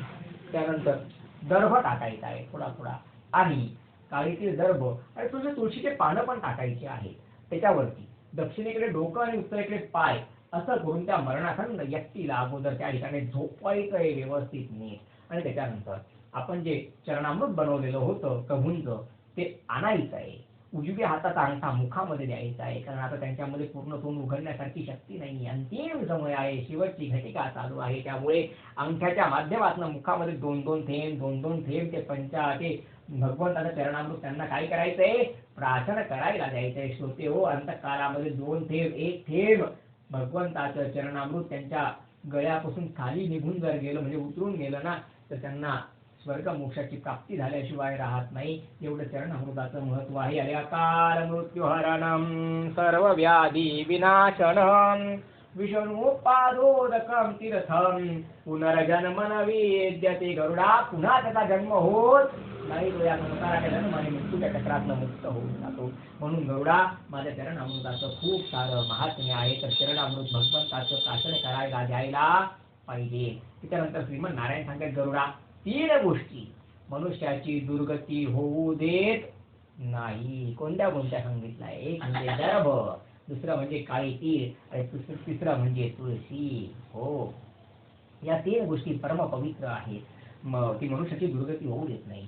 ज्या ठिकाणी गोमूत्राने शेणाने आपण सारवतो त्या सारवलेल्या भूमीपासून पिशाच्य, यक्ष, किन्नर, गंधर्व आदीच्या वाईट शक्ती आहेत त्या दूर राहतात. त्यानंतर दर्भ जो आहे तो अत्यंत पवित्र आहे. दर्भामध्ये काय गुण सांगितलेले आहे, कुशमूले स्थितो ब्रह्मा, कुशमध्ये जनार्दना, कुशाग्रे शंकरो देवा, त्रया देवा कुशस्थिता. गरुडा 3 देव कुश जो आहे, दर्भ जो आहे त्याच्यामध्ये निवास करतात. त्यानंतर तिळीचं काय महात्म्य सांगितलंय? भगवंताच्या घामापासून तिळीची उत्पत्ती झालेली आहे. तुळशी वृंदा जी आहे ती स्वयं विष्णू पत्नी आहे, म्हणून गरुडा, दर्भ, तुळशी आणि काळी तीळ हे तिघही मरणासन्न व्यक्तीला दुर्गतीपासून वाचवणारे असतात. गरुडजी विचारतायत, प्रभू जर चरणतीर्थ एखाद्याचं उपलब्ध नसेल तर दुसरा काही पर्याय आहे का? तेव्हा श्रीमंत नारायण, गरुडा गंगाजल जे आहे ते व्यक्तीला तारणहार ठरत असतं, म्हणून गंगाजलाचं खूप सारं महात्म्य आहे. गरुडा, गंगाजल प्राशन केल्याने मनुष्याची दुर्गती होत नाही. गंगाजल प्राशन केलं तरी चरणामृत प्राशन केल्यास इतकंच फल प्राप्त होत असतं. गरुडा, शरीराला अशुद्ध करणारं चांद्रायन व्रत जो मनुष्य 1000 वेळेला करतो आणि जो मनुष्य फक्त एकदा सूर्याच्या प्रकाशाने संतप्त अशा गंगाजलाचं प्राशन करतो, त्या दोघांना समान पुण्य प्राप्त होतं. एवढं महात्म्य गरुडा गंगा नदीचं आहे. म्हणून गंगाजल त्यांच्या मुखामध्ये द्यायचं आहे आणि त्यावेळेस भगवंताच्या नामाचा उच्चार करायचा आहे. आणि जर गंगाजल आपल्याकडे नसेल तर साधं पिण्याचं पाणी गंगा गंगा गंगा गंगा म्हणून त्यांच्या मुखामध्ये द्यायचं आहे. ते नुसतं गंगा गंगा म्हणून दिलेलं आपलं साधं पाणी सुद्धा त्यांना गंगाजल प्राशनाचं फल प्राप्त करून देतं आणि त्यांना स्वर्ग मोक्षाची प्राप्ती होती. गरुडजी विचारतायत, प्रभू गंगा नदीचं महात्म्य तर मी ऐकलं होतं, पण साधं पाणी आणि गंगा गंगा म्हणून मुखात दिलं तरी सुद्धा? तेव्हा प्रभू सांगतात, गरुडा, अरे गंगा नदी अशी तशी नाहीये रे बाबा, ती पापम मे हर नदी आहे. गरुडा, तुला काय सांगू गंगा नदीचं महात्म्य? गरुडा, गंगा नदी नुसत्या स्नानानेच मनुष्याला पवित्र करते असं नाही गरुडा. ती दर्शनाने, स्पर्शनाने, वंदनाने, मार्जनाने, नामाने, स्नानाने, स्मरणाने, प्रत्येक गोष्टीने ती मनुष्याला पवित्र करणारी ठरत असते. म्हणून साधं पाणी जरी गंगा गंगा म्हणून आपण अंगावरती घेतलं तरी नित्य गंगा स्नानाचंच आपल्याला फळ प्राप्त होतं. साधं पाणी जरी त्या मरणासन्न व्यक्तीला गंगा गंगा म्हणून मुखामध्ये प्राशन करायला दिलं तरी सुद्धा गंगाजल प्राशनाचे फल प्राप्त होतं. एवढं महात्म्य गंगा नदीचे. अरे गरुडा, ती गंगा नदी अशी तशी नाहीये रे, ती विष्णू पदाब्ज संभूते देवी त्रिपदगामिनी ब्रह्मद्रवेति विख्याते पापम मे हर जान्हवी. एवढं तिचं महात्म्य. गरुडा, ती ब्रह्मदेवांची कन्या माझी पत्नी, म्हणजे भगवान विष्णू सांगतात गरुडाला की ती ब्रह्मदेवांची कन्या आणि माझी कोण आहे? पत्नी आहे. विष्णू पदाब्ज संभूते देवी त्रिपदगामिनी ब्रह्मद्रवेति विख्याते पापम मे हर जान्हवी. आणि तुझं नुसतं भागीरथी, जान्हवी, गंगा एवढा उच्चार केल्याने सुद्धा मनुष्याचे पाप नष्ट पावतात. एवढं तिचं महात्म्य. गरुडा, तुला गंगा नदीचं महात्म्य समजावून सांगण्यासाठी प्राचीन काळात एक अजून कथा सांगतो. इथे वैकुंठ लोकामध्ये एक ऋषी होते. त्या ऋषींचं नाव वैधिक नावाचे ऋषी ते होते. आणि नारायण सांगतात, गरुडा, एक नेपाळ प्रांतामध्ये गंडकी नावाची नदी वाहते. त्या नदीच्या तीरावरती एक तपस्वी राहत होते, संत महात्मा. पण जीवनपर्यंत कधीच गंगा स्नान घडलं नाही. रोजचं स्नान कुठे व्हायचं त्यांचं? गंडकी नदीवरती. आणि पूर्वी आपल्यासारखे साधनं काहीच नव्हते, म्हणून चालत तिथपर्यंत जाणं प्रत्येक वेळेस शक्य होईल असं नव्हतं. म्हणून मनामध्ये इच्छा तर खूप होती, पण गंगा स्नान खऱ्या अर्थाने एकदा सुद्धा जीवनात घडलं नाही. आणि एक दिवस पहाटे पहाटे मनामध्ये स्वप्न पडलं त्यांना झोपेत. तिथे गंगा नदीच्या किनाऱ्यावरती गेले, गंगा मातेला नमस्कार केला, त्याच्यानंतर आचमन केलं, स्नान केलं, संध्या केली, सूर्यवंदना केली, आदित्य हृदय स्तोत्राचा पाठ केला. हे सगळं स्वप्नात बघताय बरं का ते. आणि झोपेतलं जेव्हा जागे झाले तेव्हा त्यांना वाटलं की आपलं स्नान तर झालेलं. ते स्वप्नात जे दिसलं त्यांना खरं वाटलं. पण उठल्यानंतर डोळे उघडल्यानंतर सावध झाल्यावरती कळलं की आपल्याला काय पडलं होतं? स्वप्न पडलं होतं. खूप दुःख झालं मनामध्ये की माझ्याकडनं गंगा स्नान आयुष्यात कधीच होणार नाही. आता माझी वृद्ध अवस्था जवळ आली, आता माझ्याकडनं गंगा स्नान होणार. निराश झाले. तसंच गंडकी नदीवरती स्नान केलं, पुन्हा संध्या वगैरे, सूर्यवंदना वगैरे सगळ्या गोष्टी त्यांनी केल्या. जीवन संपल्यानंतर मृत्यूच्या पश्चात वैकुंठ लोकाची त्यांना प्राप्ती झाली. तेव्हा त्या संतांनी सांगितलं, त्या तपस्वीने, त्या साधूंनी सांगितलं होतं, प्रभू मला माहिती आहे की मी जीवनामध्ये एवढं पुण्य केलंच नाही की मला वैकुंठ लोकाची प्राप्ती होईल. अरे ज्याने भगवंताला सर्वस्व दान केलं, त्या राजा बलीला सुद्धा देऊन भगवंताने काय दिलंय? स्वर्गाचं राज्य दिलेलं आहे. या मन्वंतरानंतर बलीच होणार आहे स्वर्गाचा राजा. या मन्वंतरानंतर राजा बली कोण बनणार आहे? स्वर्गाचा राजा. म्हणजे तुम्ही कितीही बळा पुण्य कमवलं, सर्वस्व दान करून दिलं, तरी सुद्धा जास्तीत जास्त मनुष्याला स्वर्गाचा राजा केलं जाऊ शकतं, पण वैकुंठ योगी नाम तत् दुर्लभ, मोठ्या मोठ्या योगी पुरुषांना सुद्धा वैकुंठ दुर्लभ आहे. म्हणून प्रभू मला माहिती एवढं पुण्य केलंच नाही की मला वैकुंठ लोकाची प्राप्ती झाली. तेव्हा श्रीमन नारायण सांगितलं, अरे तू एकदा गंगा स्नान केलं होतं, तुला आठवतं का तू गंगा स्नान केलं होतं, त्या गंगा स्नानाच्या फलाने तुला वैकुंठ लोकाची प्राप्ती झाली. म्हणे नाही प्रभू नाही, मी सत्य सांगतो तुम्हाला, गंगा स्नान करण्याची इच्छा खूप होती पण मला जीवनात कधीच गंगा स्नान घडलं नाही. एकदा स्वप्नात गंगा स्नान केलं तेवढं, कारण स्वप्नात काय प्रत्यक्ष काय, गंगा ती गंगा दुर्गा दुर्गतीचा नाश करते, काली काळाचा नाश करते, यमुना बुद्धी प्रदान करते. त्याप्रमाणे गंगा नदी सगळ्या पापांचं क्षमन करून वैकुंठ लोकाची प्राप्ती करून देते, याच्यात काही शंका नाही.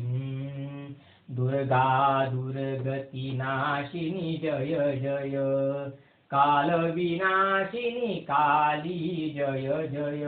म्हणा सगळ्यांनी, दुर्गा दुर्गती नाशिनी जय जय, दुर्गा दुर्गती नाशिनी जय जय, काल विनाशिनी काली जय जय, काल विनाशिनी दुर्गा दुर्गती नाशिनी जय जय, दुर्गा दुर्गती नाशिनी जय जय, काल विनाशिनी काली जय जय, बुद्धिदायिनी यमुना जय जय, बुद्धिदायिनी यमुना जय जय, पाप विनाशिनी गंगा जय जय, पाप विनाशिनी गंगा जय जय.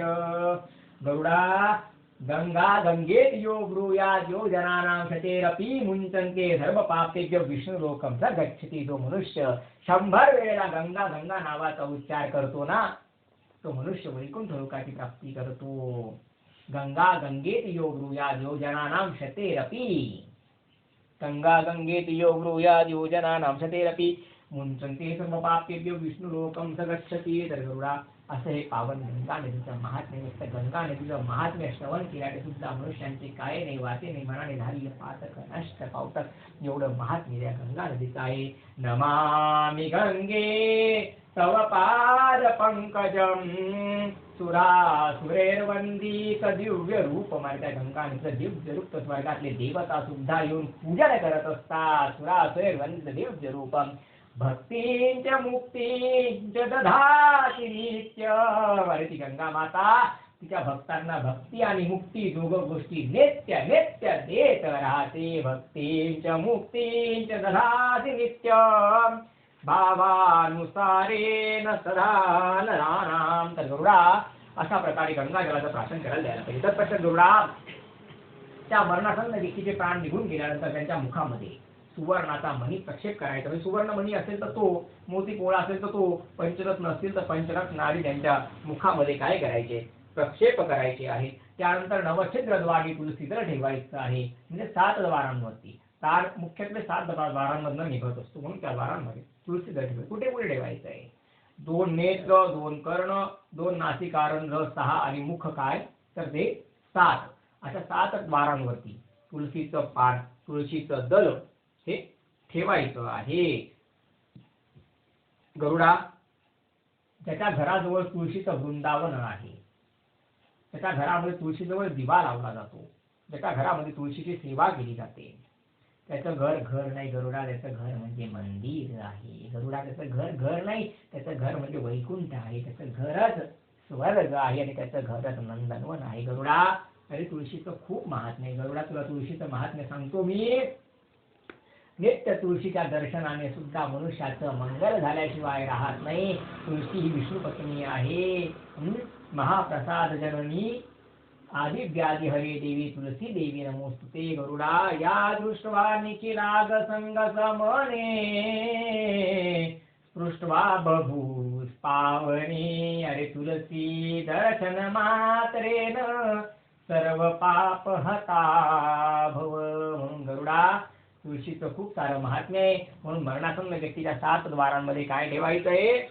तुलसी दल ठेवायचं आहे. त्याच्यानंतर श्रोते हो, श्रीमन नारायण सांगतात गरुडा, जे मोठे मोठे तपस्वी असतात, योगी पुरुष असतात, त्यांचे प्राण ब्रह्मरंध्राचं भेदन करून ब्रह्मरंध्रातनं वैकुंठ लोकाला निघून जात असतात. जसं की गजानन महाराज, पांगेरकर महाराज, गोंदवलेकर महाराज, स्वामी समर्थ, ज्यांनी समाधी घेतलेली आहे, ब्रह्मरंध्राला भेदून प्राण गेलेले आहेत. ते आपल्यासारख्या प्रापंचिकांना शक्य नाही. मग आपले प्राण कुठून जातात बरं? तो कोणाच्या नेत्रांच्या माध्यमातून, कोणाच्या कानांच्या, कोणाच्या नाकाच्या, कोणाच्या मुखाच्या माध्यमातून जातात. म्हणून त्या ठिकाणी तुलसीला ठेवायचं आहे.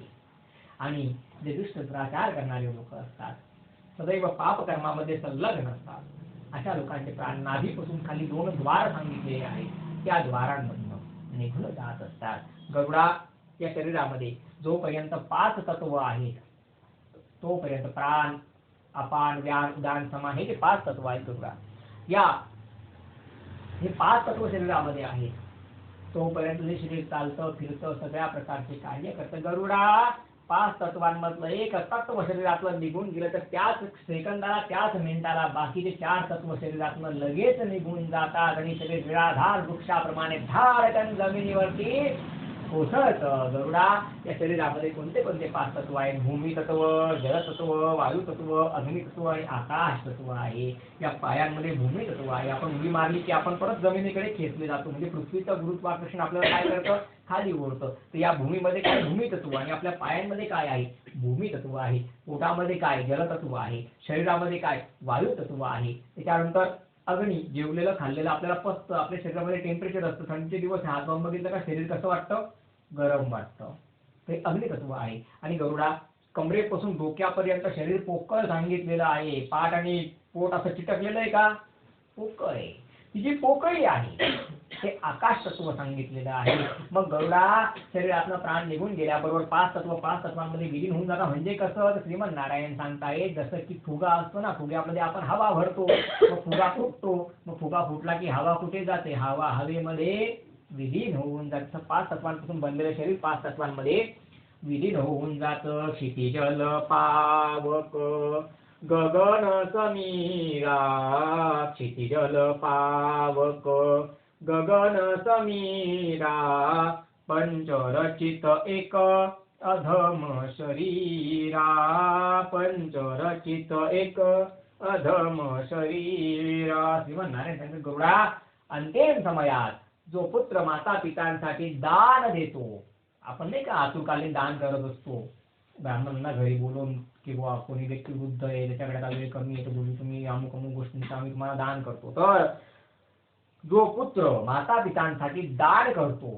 तो स्वर्गातल्या देवतांना सुद्धा वंदनीय ठरतो. काय ठरतो? वंदनीय ठरतो. आणि जो पुत्र माता पितांसाठी दान देत नाही, दान करत नाही, तो पुत्र मात्र स्वर्गातल्या देवतांना सुद्धा गरुडा निंदनीय ठरतो. अरे आता तुला पुत्राचं महत्व 7व्या अध्यायातच सांगितलं की जो माता पितांना अपार आनंद देतो, जो माता पितांचं पूम नावाच्या नरकातलं रक्षण करतो किंवा तारण करतो, तोच खरा पुत्र आहे. म्हणून गरुडा अंतिम समयात दान द्यायला पाहिजे. ते दान अक्षय ठरत असतं. आणि दान देण्याचं राहून गेलं असेल तर मग कमीत कमी शुद्ध श्राद्ध गंधमुक्त हे विधी आपण करतो त्यावेळेस का होईना त्यांच्या प्रत्यर्थ आपल्याकडनं थोडं का होईना पण दान झालं पाहिजे. गरुडा गोदान, भूमिदान, सुवर्णदान, शय्यादान, पददान, वस्त्रदान, कंस्यपात्रदान आदी ज्या ज्या गोष्टी आपण करू शकतोय तेवढं आपण आवर्जून करायला पाहिजे. त्यामध्ये सप्तधान्याचं विशेष महत्व आहे. सप्तधान्य दान केल्याने यमाचे 8 द्वारपाल प्रसन्न होत असतात. गरुडा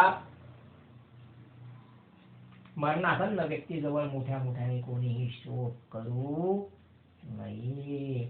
उलट त्या ठिकाणी मंगलमय भगवंत त्याच्या नामाचा वारंवार उच्चार करावा. श्रीमन नारायण सांगते गरुडा मरणासन्न व्यक्तीजवळ जो माझ्या नामाचा वारंवार उच्चार करतो तोच त्याचा खरा आप्तेष्ट बंधू बांधव मानला जातो.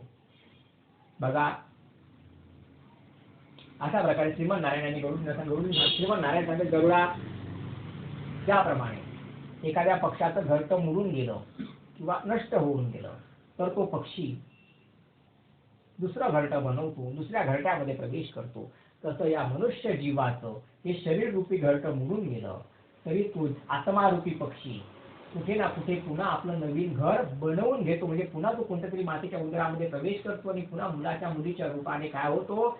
जन्माला येत असतो. गरुडा ही जन्म आणि मृत्यूची साखळी, जन्म आणि मृत्यूचं राजगार हे असं सुरू राहत असतं. ज्याप्रमाणे पक्षी नवीन घरटे तयार करतात त्याचप्रमाणे गेलेला जीव पुन्हा नवीन घरी जन्म घेतो, तो पुन्हा जन्माला येतो. हे पुनरपी जननम पुनरपी मरणमचं जे सूत्र आहे ते अशाच प्रकारे चालू असतं. आपण याआधी अनेक वेळेस जन्माला आलो, यानंतर आपण अनेक वेळेस जन्माला येणार आहोत. न हन्यन्ते हन्यमाने शरीरे. हा जीवात्मा या आधी कोणी या मारू शकणार नाही किंवा याची हत्या करू शकणार नाही, याच्या पुढे कोणी याची हत्या करू शकणार, मारू शकणार नाही, हे डिस्ट्रॉय करू शकणार नाही. हन्यन्ते हन्यमाने शरीरे. जी काही हानी व्हायची असते ती सगळी शरीराची होते, आत्म्याची होत नाही. तुम्हाला पहिल्या दिवशी बोललो होतो. आपण इथे कसं जन्माला आलो, तर मातेच्या उदरात आपण जन्माला आलो. मग मातेच्या उदरात कुठून ना कुठून आपण आलोच असू ना. म्हणजे जन्माच्या आधी आपण एक्झिस्ट करायचो आणि मृत्यूच्या नंतर सुद्धा आपण एक्झिस्ट करणार आहोत. हे समजून घेण्याचं पुराण म्हणजेच गरुड पुराण आहे. त्यामुळे मरणासन्न व्यक्तीजवळ कोणी शोक करायचा नाही. आता गरुडजी विचारतायत की प्रभू मला एक सांगा की आता मनुष्याने आता मृत्यू तर प्राप्त होणारच, मग मृत्यूच्या अगोदरची अवस्था कोणती आहे? तर पहिल्या वेळेस तुम्हाला मी 6 अवस्था सांगितल्या होत्या ना. कोणत्या कोणत्या 6 अवस्था सांगितल्या होत्या बरं तुम्हाला? पहिल्या दिवशी मी बाल, त्याच्यानंतर कोणती सांगितली होती? कुमार, कुमारानंतर युवा, युवा अवस्थेनंतर वृद्ध अवस्था, वृद्ध अवस्थेनंतर मृत्यू. मग गरुडजी विचारताय की प्रभू मनुष्याने वृद्ध अवस्थेमध्ये काय करायला पाहिजे? कारण वृद्ध अवस्थेनंतरची अवस्था मृत्यू आहे, त्याच्यानंतर हातामध्ये काही उरणार नाही. आणि शरीराच्या एकूण सगळ्या अवस्था किती आहेत? 9 अवस्था आहे. मृत्यूच्या नंतर या शरीराच्या 3 अवस्था अजून आहेत. माहिती तुम्हाला कोणत्या आहेत? सगळ्यात पहिलं सांगितलंय कुर्मी. कुर्मी शरीरातनं प्राण निघून गेल्याबरोबर शरीरातले जे अँटीबॉडीज असतात त्या शरीराला आतून काय करतात? खायला सुरुवात करतात. हे शरीर वारुळाप्रमाणे बनतं. कुर्मी कीटकांचं काय बनतं? वारुळ बनत असतं. दुसरं सांगितलंय विष्ठा. जास्त वेळ होऊन गेली तर त्या शरीरातनं विष्ठेप्रमाणे दुर्गंधी यायला लागते. तिसरं सांगितलंय भस्म. आणि त्या संस्कारामध्ये शरीराची काय होऊन जाते? राख होऊन जाते, भस्म होऊन जातं. आणि उज्जैनचे महाकाल सकाळची प्रातः काळातली आरती कोणती असते? भस्म आरती. चिताभस्म असतं, ते साधं भस्म आहे, चिताभस्म असतं. प्रभू एवढ्या वर्षापासून स्वतः भस्मारती करून घेताय. ते प्रभू सुद्धा आपल्याला सांगतात बाबा रे एवढा अहंकार केला, एवढा गर्व केला, माझं माझं माझं माझं केलं. 100 किलोच्या शरीराची राखची निघाली ना, मरकभर राख, ती माझ्या शिवलिंगाला फासायला सुद्धा अपूर्ण पडली. आणि तू कुठल्या गोष्टीचा गर्व करतो? बघा श्रोते, प्रत्येक व्यक्तीला काही ना काही गोष्टीचा गर्व असतो. ज्याच्याकडे भगवंताने जी गोष्ट दिली आहे ना त्याला त्या गोष्टीचा लगेच अभिमान होऊन जातो, त्याला त्या गोष्टीचा लगेच काय होऊन जातो? गर्व होऊन जातो. आणि खरं पाहायला गेलं श्रोते हो, श्रीमान नारायण सांगतात गरुडा गर्व करण्यासारखं काहीच नाहीये रे. पाण्यावरच्या बुडबुड्यापेक्षा नाजूक काहीच नाहीये. पाण्यावरच्या बुडबुड्यापेक्षा नाजूक काही आहे का? काहीच नाहीये. तर पाण्यावरच्या बुडबुड्यापेक्षा नाजूक सुद्धा मनुष्याचं जीवन आहे. आणि तरी मनुष्य एवढा अहंकारी आहे. गरुडा अरे मिट्टी के पुतले तुझे कितना गुमान है, माटी के पुतले तुझे कितना गुमान है, औकात क्या तेरी क्या शान है, अरे माटी के पुतले तुझे कितना गुमान है. भगवान भोलेनाथ सुद्धा सांगतात की बाबा रे तू एवढा गर्व करतोय ना या शरीराचा, त्याच्यापासून निर्माण होणारी राख माझ्या शिवलिंगाला लावण्यासाठी सुद्धा पुरणार नाही. म्हणून गरुडजी विचारताय की प्रभू वृद्ध अवस्थेमध्ये काय करायला पाहिजे? तेव्हा श्रीमन नारायण सांगतात गरुडा तुला मी आधीच सांगितलं होतं ना की पहिले 25 वर्ष ब्रह्मचर्याचं पालन कर, दुसरे 25 वर्ष उत्तमरित्या संसार कर, भरपूर पैसे कमव, चांगला संसार कर, आणि तिसरे 25 वर्ष म्हणजे 50 वर्षानंतर पुढे काय कर? वानप्रस्थ आश्रमामध्ये प्रवेश कर. कुठे प्रवेश कर? वानप्रस्थ आश्रमामध्ये तू प्रवेश कर. मग बघा श्रोते हो तुम्ही 50 नंतर संख्या काय येते बरं? 50 नंतर काय संख्या येते? 51. इंग्लिश मध्ये बोललं तर काय येते? 51. दोघांमध्ये साम्य लक्षात आलं का तुम्हाला? दोघांमध्ये वन शब्द आलेला आहे. तो वन शब्द काय माहिती तुला? आता गरुडा संसार भरपूर झाला, 50ची उलटली ना, आता 51 लागलं ना, 51 लागलं ना, आता घरात थांबू नको. आता काय कर? सुखाला अरण्य सेवीत जावे. आता प्रपंचाची आसक्ती नाही. 25 वर्ष 30 वर्ष प्रपंच केला तो खूप केला. आता मात्र अरण्यामध्ये जायचंय. तिथे जाऊन संध्या स्नान वगैरे करून दिवसभर नित्य भगवत नाम संकीर्तन करायचं. आहे. पण आजच्या काळात मनुष्यांना या गोष्टी शक्य आहेत का? नाही शक्य. मग काय करायचं? घरामध्ये जास्त प्रपंचामध्ये संसारामध्ये आता ढवळाढवळ न करता आपलं आपलं एका बाजूला बसून भगवंताच्या मंगलमय नावाचा उच्चार करायचा, देवाचं नामस्मरण करायचं, गुरुमंत्राचा नित्य जप करायचा. आणि अशा प्रकारे आपल्या वृद्धावस्थेचं काय करायचं? सार्थक करून घ्यायचं. बघा श्रोते हो, परमार्थामध्ये वय वाढत गेलं ना तर किंमत वाढत जाते, आणि प्रपंचामध्ये वय वाढत गेलं ना तर किंमत कमी व्हायला लागून जाते. म्हणून आपण प्रपंचामध्ये ढवळाढवळ न करता तो प्रपंच आपल्या मुलांवर सुनांवरती सोडून द्यायचा. तुमचा संसार तुम्हाला जसं योग्य वाटलं तसं तुम्ही करा. आम्हाला फक्त नाश्त्याच्या वेळी नाश्ता, जेवायच्या वेळी जेवण, चहाच्या वेळी चहा द्या. बाकी आम्ही तुमच्या इंटरफेअर न करता आम्ही आमचं जीवन आता भगवत चरणाशी समर्पित करत आहोत. म्हणजे काय होतं की मृत्यूच्या आधीचा वेळ आपली खूप सारी भगवंताची भक्ती होऊन जाते. मग श्रोते हो, आता हे सांगितलं की वृद्धावस्थेमध्ये भगवंताची भक्ती करायची, आणि आपल्या वृद्धावस्थेचं त्या गोल्डन ऑपॉर्च्युनिटी, सुवर्ण संधीचं आपण सोनं करून घ्यायचंय. पण आपण मनुष्य असे आहेत ना श्रोते हो, प्रपंचातल्या गोष्टी करायचं म्हटलं ना 2-2, 3-3 तास उलटून जातात तरी त्या गप्पा काही संपत नाही. कंटाळा येते. मला कंटाळा पण आला तर काय, मला माझा पोर्शन तर पूर्ण करावाच लागेल. प्रपंचातल्या गोष्टी करताना मनुष्याला कंटाळा येत नाही. आणि जर देवाचं काही करायचं म्हटलं तर 5 मिनिटं आपलं मन लागत नाही. मी नाशिकला चाललेलो असताना 2 बायका जवळजवळ बसल्या होत्या. त्यांच्याजवळ त्यांची 7-8 वर्षांची मुलगी होती. यांच्या दोघींच्या गप्पा सुरू झाल्या. माझं लक्ष होतं काय गप्पा चालू आहे काय नाही, कारण काही जर कामाची गोष्ट मिळाली तर कथेमध्ये सांगायलाही मला उपयोगामध्ये येतं. म्हणून श्रवण भक्ती करत राहावी माणसाने, आणि पण सुद्धा भरपूर आपल्याला ज्ञान मिळत असतं.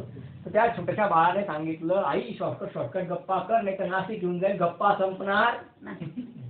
म्हणजे श्रोते हो, प्रपंचामध्ये मनुष्य एवढ्या गप्पा करतो त्याला कंटाळा येत नाही. देवाचं थोडं करायचं म्हटलं की कंटाळा यायला लागतो. अरे लक्ष्मी विलासी बहुसौख्य वाटे, श्रीराम ध्याता मनी कष्ट मोठे, प्रपंच वार्ता वदता विटेना. त्या प्रपंचातल्या गोष्टी करून माणसाला कधी वीट येत नाही. एवढे वर्ष प्रपंच करून माणसाला वीट येत नाही. प्रपंच वार्ता वदता विटेना, तुझवीन रामा मज कंठ वेन. अरे आपण सरकारी नोकरी केली तर आपल्याला पगार मिळतो, तरी आपण 58व्या वर्षी काय करतो? रिटायरमेंट घेऊन घेतो की सर्व्हिस पैसा भरपूर झाला गो, आता मला थोडंसं जीवन पण जगू दे. पण या प्रपंचातनं आपण रिटायरमेंट घेत नाही. घेतो का? नाही घेत. मग ती रिटायरमेंट आपण घेऊन घ्यायची. मग 51 वर्ष नका घेऊ, पण 58 तो पण चान्स दिलेला आहे बरं का. 58 ला रिटायरमेंट घेऊन टाकायची प्रपंचातनं. आणि एका बाजूला बसून सगळ्यात पहिल्यांदी तारक मंत्राचा जप करायचा, विजय मंत्राचा जप करायचा, रामनामाचा जप करायचा. ज्या रामनामाच्या मंत्राने वाल्यापुरी तरुण गेला, त्या रामनामाच्या मंत्राच्या प्रभावाने, त्या पुण्य प्रतापाने आपण तरुण नाही करणार. बसल्या बसल्या कसं करायचं? हातात माळ घेऊन आपल्याला भागणार नाही. कारण माळ जपणं ही क्रिया आहे, आणि विज्ञानाचा सायंटिफिक नियम ही क्रिया मनुष्य सतत करू शकत नाही. मग ते पॉसिबल कसं होईल? नाही होणार. मग आपण काय करायचं? माळा नाही, काही नाही. आपल्याला काही संख्या नाही मोजायची. किती लक्ष जप झाला त्याचं महत्व नाही, किती लक्ष देऊन झाला त्याचं महत्व आहे. प्रभू ते बघतात की तुमचं त्याच्यात कॉन्सन्ट्रेशन किती होतं, तुम्ही किती माळा ओढल्या याचं काय महत्व नाही. म्हणून माळा बिळा काही घ्यायची नाही, पण एका जागेवरती बसून आपलं मनातल्या मनात, आता नाही बरं, आता मोठ्यानेच म्हणायचंय, पण तेव्हा सांगतो मनातल्या मनात काय म्हणायचं? श्रीराम जय राम जय जय राम, श्रीराम जय राम जय जय राम, श्रीराम जय राम जय जय राम, श्रीराम जय राम जय जय राम, श्रीराम जय राम जय जय राम. आता समजा तुम्ही सकाळी बसले 6 वाजता, 9, 9:30, 10 वाजेपर्यंत तुम्ही रामनामाचा जप केला. आता इथनं पुढे तुमचं मन लागेल का? त्या मनाला सुद्धा, या जिभेला सुद्धा गोष्टी बदलवून पाहिजे असतात. तिला गोड खायला आवडतं, मग रोज गुलाबजाम दिला की नाही म्हणते, मग नको आता मला दुसरं काहीतरी पाहिजे. मग काय करायचं? टाइम ठरवून घ्यायचा, आणि दुपारच्या सत्रामध्ये आता नामस्मरण बदलवून टाकायचं. आतापर्यंत श्रीराम जय राम जय जय राम चालू होतं ना, मग आता काय करायचं? आता जप केला ना, मग आता नामसंकीर्तन करायचं. मग नामसंकीर्तन कसं करायचं बरं? तुम्हाला सगळ्यांना माहिती, मी सांगितलंय सगळ्यांना कसं करायचं नामसंकीर्तन.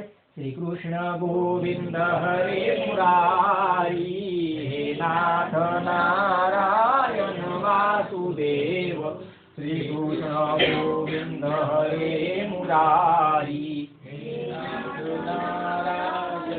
हे नाथ नारायण वासुदेव, हे नाथ नारायण वासुदेव. आता आपण खूप वेळ नामस्मरण तर केलं, नामसंकीर्तन केलं, मग आता कंटाळा यायला लागला, आता काहीतरी बदल करून पाहिजे, तरच पुढे गाडी सरकेल. मग आता काय करायचं, आता जप पण करायचं नाही, नामसंकीर्तन पण करायचं नाही, आता मनाला दुसरं खेळणं द्यायचं. म्हणजे खेळणं काय द्यायचं, आता भगवंताचे भजन म्हणत बसायचे, बसल्या जागेवर टाळ्या वाजवायचे, आपले आपले भजन काय करायचे, गुणगुणत राहायचे. श्रोते हो, आपण श्रवण करतात दिव्य श्री गरुड पुराण कथा अध्याय क्रमांक 9 आणि वृद्ध अवस्थेत मनुष्याने भगवंताची भक्ती कशी करावी याचं निरूपण श्रीमन्नारायणाने गौडजींना जे केलेलं आहे तेच मी तुम्हाला सांगतोय. तर आता काय करायचं, भगवंताचे भजन म्हणत बसायचे. मग कसे भजन म्हणायचे, मेरा श्री वैष्णव परिवार हरि आ जाओ एक बार, मेरा श्री वैष्णव परिवार हरि आ जाओ एक बार, मेरा श्री वैष्णव परिवार हरि आ जाओ एक बार. खूप भजन पाठ करण्याची आवश्यकता आहे. भजनात एक ओळ किंवा दोन ओळ जी लक्षात सहजरित्या राहते तेवढी ओळ जरी आपण गुणगुणत बसलो तरी सुद्धा आपण भगवंताशी जोडलो जातो. मग एकच भजन म्हणून म्हणून कंटाळा येतो ना, मग थोड्या वेळाने भजन काय करायचं, बदलून टाकायचं. काय भजन म्हणायचं, म्हणा सगळ्यांनी माझ्यासोबत.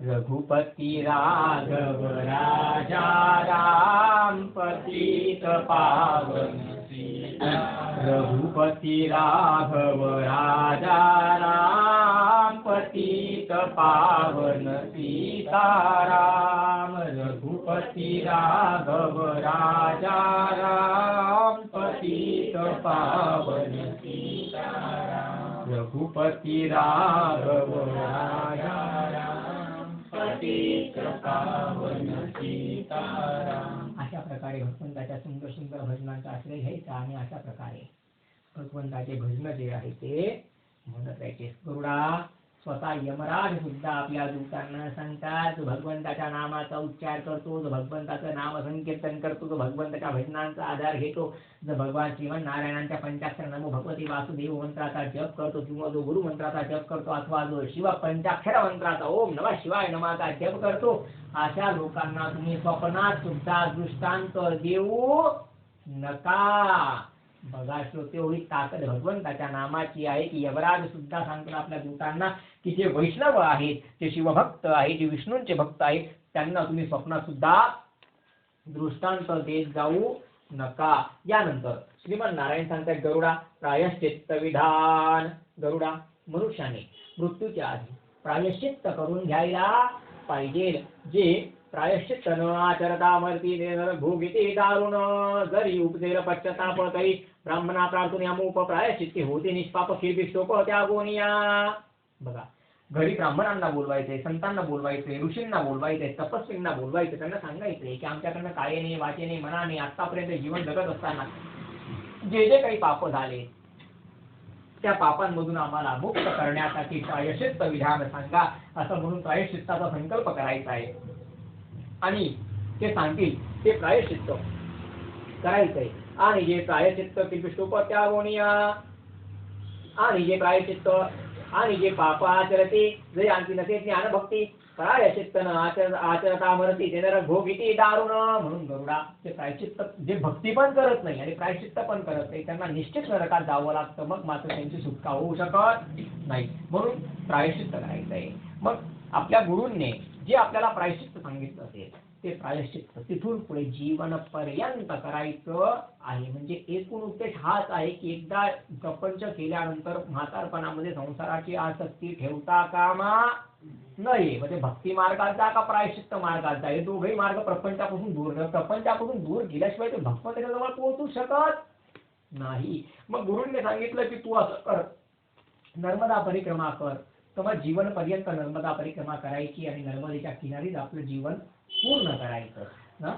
गुरूंनी सांगितलं तू महाप्रस्थान कर, म्हणजे पृथ्वीला परिक्रमा करतो. पृथ्वीला परिक्रमा पूर्ण होऊ शकत नाही. पृथ्वीला परिक्रमा पूर्ण करण्यासाठी माणसाचं वय त्यावेळेला जेव्हा 12-13 वर्षांचं असतं तेव्हा तो परिक्रमेला सुरुवात करतो. 100 वर्षापर्यंत परिक्रमा पूर्ण होते. पृथ्वी म्हणजे काय नुसतं आपलं धुळ्यापुरतं याचं नाहीये. म्हणून महाप्रस्थान हरिद्वारपासून सुरुवात करायची. महाप्रस्थान हरिद्वारपासून उत्तर दिशेकडे प्रवास करायचा. मग हे प्रायश्चित्त सांगितलंय. मग सांगितलं कुशावर्तामध्ये स्नान करतो. कुशावर्तात स्नान करायचं.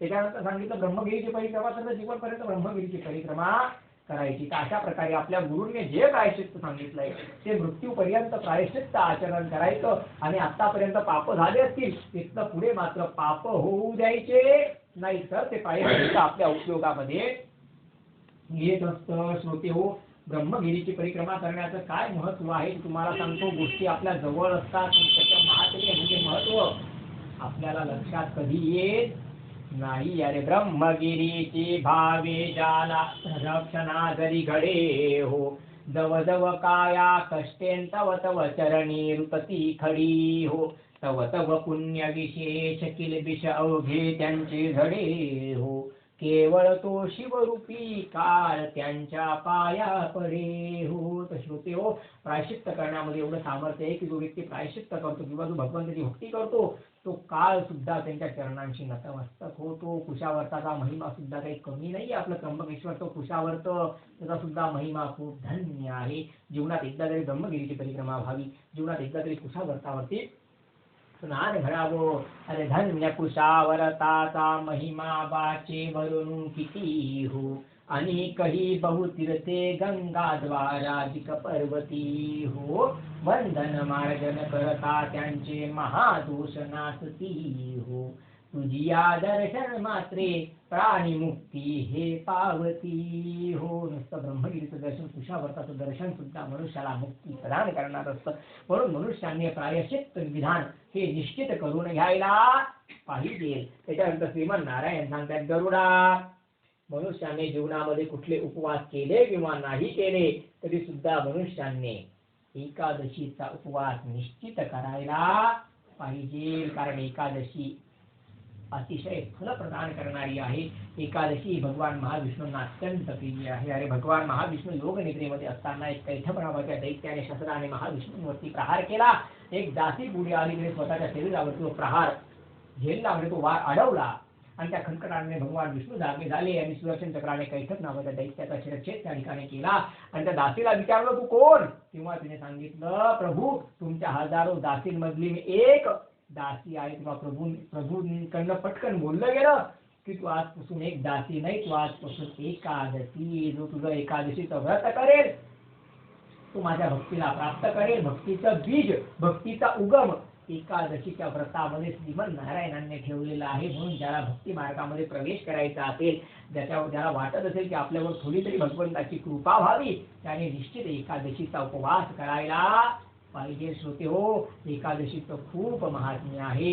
एकादशी व्रत अतिशय पावन, एकादशी व्रत अतिशय पावन, नित्य ते फुलवाद भक्तीचा उगमतीच्या हृदयात, भक्तीचा उगमतीच्या हृदयात. एकादशी व्रत अतिशय पावन, एकादशी व्रत अतिशय पावन, नित्य ते फुलवात भक्तीचा उगमतीच्या हृदयात, भक्तीचा उगमतीच्या हृदयात. म्हणून गरुडा एकादशीचं पावन व्रत हे मनुष्यांनी करायला पाहिजे. राजा अमरीश एकादशीचं एवढं कडक व्रत करायचे की राजा अमरीश ऋषींची परीक्षा बघण्यासाठी त्या ठिकाणी दुर्वास मुनी गेले आणि काही कारण नसताना शाप देऊन टाकला.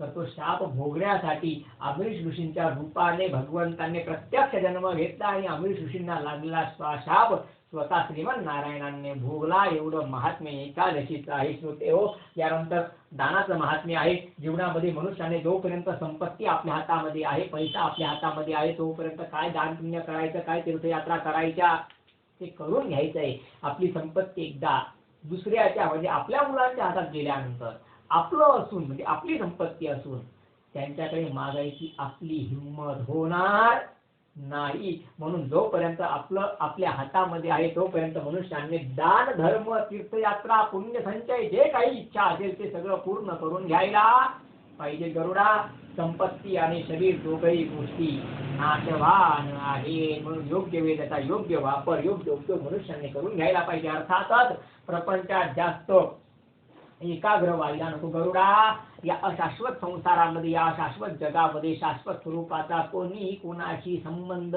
ठेवू शकत नाही. कोणीही कोणाशी कायमचा संबंध ठेवू शकत नाही. हे सगळे जीवनातले मधले प्रवासी आहेत. हो, जन्म झाल्यावरती बायको पोरं नसतात आणि बायको पोरं असतात.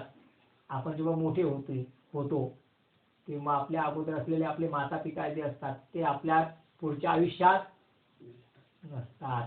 सांगण्याचं तात्पर्य श्रोते हो, ज्याप्रमाणे एखाद्या पाणवठ्यावरती पशु पक्षी पाणी पिण्यासाठी जमतात आणि त्यांचं पाणी पिऊन झाल्यावर जो तो ज्याच्या त्याच्या दिशेला निघून जातो, त्याचप्रमाणे या प्रपंचातले लोक कर्मानुबंधीने मनुष्य लोके, कोणी कोणाची पत्नी बनतं, कोणी कोणाचा पती बनतं, त्यापासून संतान जन्माला येते, मग तो आपला बाळ बनतो, आपण त्याचे माता पिता बनतो. तसेच काय आहे गरुडा, कर्मानुबंधीने मनुष्य लोके, ज्याच्या त्याच्या कर्माचे संबंध संपले तो व्यक्ती आपल्यापासून दूर निघून जातो. अर्थात तो मृत्यूला प्राप्त झाला पाहिजे असं सुद्धा काहीही नाही. कर्मसंबंध संपला. तुमचा मला संबंध 5 दिवसांचा कर्मसंबंध होता तर 5व्या दिवसापर्यंत कथा सांगायला लागली. 6व्या दिवशी तुमची इच्छा असली तरी गुरुजी येतील का? कर्मसंबंध संपला.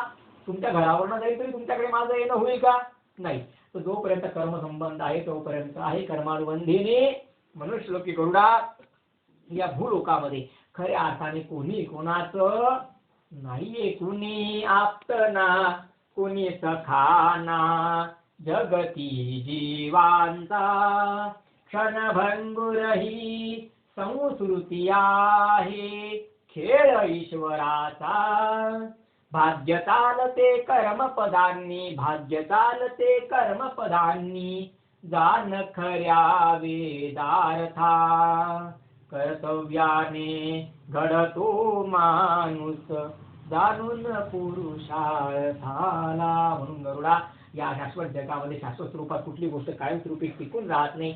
या अशाश्वत संसारामध्ये शाश्वत स्वरूपाचा कोणी कोणाशी कायमस्वरूपी संबंध प्रस्थापित करू शकत नाही. म्हणून या अशाश्वताच्या बाजारामध्ये एकाग्र होण्यापेक्षा त्या शाश्वत स्वरूपाच्या परमात्म्याकडे मनुष्याचं लक्ष हे केंद्रित व्हायला पाहिजे. त्या प्रपंचाची आसक्ती कुठेतरी कमी व्हायला पाहिजे. कारण आपण किती म्हटलं तरी सुद्धा जोपर्यंत कर्मबंध आहे तोपर्यंत तो व्यक्ती आपला कर्मबंध संपल्यानंतर तो आपला नाही. डोळ्याच्या पापण्या मिटल्या की नाट्य जागेवरती संतात. किती दिवस नाता आपण बसणार आहे. म्हणजे सांगण्याचं तात्पर्य काय आहे, परमात्मा जो आहे तो अशाश्वत अति अविनाशी आहे. बाकीचे नाते जे आहेत ते जसं प्रवासामध्ये आपल्याला लोक भेटतात, ज्याचा स्टॉप आला तो उतरून जातो, तसं हे संसार रूपी चक्र आहे. यामध्ये मनुष्याने या भगवंताच्या मायेमध्ये जास्त आसक्त न होता, भगवंताच्या मायेची आसक्ती न ठेवता भगवंताची आसक्ती ठेवली पाहिजे. मनुष्य ते वृद्ध अवस्थेमध्ये मनुष्याने काय काय कर्म करायला पाहिजे, कशी भगवंताची भक्ती करायला पाहिजे, कसं जीवनाचं सार्थक करून घ्यायला पाहिजे, या प्रपंचातनं आपण विरक्त व्हायला पाहिजे. अर्थात आपल्याला प्रपंचातनं वेळ आल्यावरती विरक्त होता आलं पाहिजे. या अनुषंगाने श्रीमन्नारायणांनी गरुडजींना हे सगळं सांगितलेलं आहे. तत्पश्चात 1 मिनिटाची छोटीशी कथा तुम्हाला सांगतो जी श्रीमन्नारायणांनी गरुडजींना सांगितली. गरुडा, जीवन मनुष्याने जगावं तर राजा खटवांगाप्रमाणे जीवन जगावं. तुम्ही कधी राजा खटवांगाचं नाव ऐकलं असेल नसेल मला कल्पना नाही, पण श्रीमन्नारायणांनी स्वतः गरुडजींना राजा खटवांगाची कथा सांगितली. राजा, अरे हा जो गरुडा, हा जो राजा खटवांग होता ना, हा प्रभू रामचंद्रांच्या वंशात जन्माला आला. म्हणजे प्रभू रामचंद्रांच्या सुद्धा अगोदर तो जन्माला आलेला होता. असा राजा खटवांग जीवनामध्ये एवढं पुण्य गरुडाने कमवलं होतं की याच्यासाठी पृथ्वी आणि स्वर्ग म्हणजे घर अंगण होतं. जेव्हा वाटलं तेव्हा स्वर्ग लोकात, जेव्हा वाटलं तेव्हा भूलोकात. एकदा स्वर्ग लोकामध्ये ते बसलेला असताना, सगळ्या स्वर्ग सुखाचा आनंद घेत असताना सहज देवराजेंद्रांना विचारलं की महाराज तुम्ही देवांचे राजे आहात, मला हे सांगा माझा मृत्यू कधी होईल, माझ्या प्राणांचा समय कधी येईल. स्वर्गाचे राजे इंद्र म्हटले त्याबद्दल मला माहिती नाही, पण मी यमराजांना विचारून सांगतो. म्हणजे समाधी अवस्थेमध्ये गेले, यमराजांनी संपर्क साधला, यमराजांना विचारलं. स्वर्ग लोकामध्ये राजा खटवांग येऊन थांबलेला आहे. राजा खटवांग विचारतोय की माझ्याकडे किती टाइम उरलेला आहे, माझा मृत्यू कधी होईल. यमराजांनी सांगितलं माझे इथून 2 यमदूत पाठवतो ते मी स्वर्ग लोकामध्ये, टाइम संपतोय, टाइम इज ओव्हर, टाइम संपतोय. ती बातमी तशी राजा खटवांगाला सांगितली. राजा खटवांगाने तिथे काही सेकंदांची समाधी लावली, आत्मा परमात्म्यामध्ये विलीन होऊन गेला आणि यमाच्या दूतांना भेटलं ते फक्त शरीर भेटलं, आत्मा मिळाला, तो परमात्म्यामध्ये विलीन होऊन गेला. ही कथा सांगण्याचं तात्पर्य असं की राजा खटवांगाकडे आपल्यापेक्षा कितीतरी संपत्ती जास्त होती ना, आपल्यापेक्षा कितीतरी त्याच्याकडे सुख जास्त होतं. तो भूलोकातलंही सुख भोगायचा, स्वर्ग लोकातलंही सुख भोगायचा, पण चिखलात राहिलेल्या कमळाप्रमाणे अंगाला चिखल नाही लागू दिला. म्हणजे इकडे पण आसक्त झाला नाही, तिकडे पण आसक्त झाला नाही. मृत्यूचा समय येण्याची वेळ झाली तसं त्याने काय केलं, गेम फिट करून दिला, शरीर सोडून दिला आणि आत्मा परमात्म्यामध्ये विलीन करून दिला. तर श्रोते हो, ज्याच्याकडे एवढं होतं तो संसारामध्ये एकरूप झाला नाही, तो संसारामध्ये आसक्त झाला नाही. तर आपण सुद्धा संसाराची फार आसक्ती ठेवायला नाही पाहिजे. हे सगळा कथा भाग आपण जवळजवळ आज 7वा अध्याय, 8वा अध्याय, 9वा अध्याय आपण बघितला. आता उद्याच्या अध्यायामध्ये अंत्यसंस्काराचं महत्त्व आदी गोष्टी आपण उद्या बघू. उद्या आपण 4 अध्याय बघणार आहोत. तत्पूर्वक कथेला विराम आपण देऊ, पण तत्पूर्वक 2 मिनिटं भगवंताचं पुन्हा एकदा नाम संकीर्तन करूयात. श्रीकृष्ण गोविंद हरे मुरारी, हे नाथ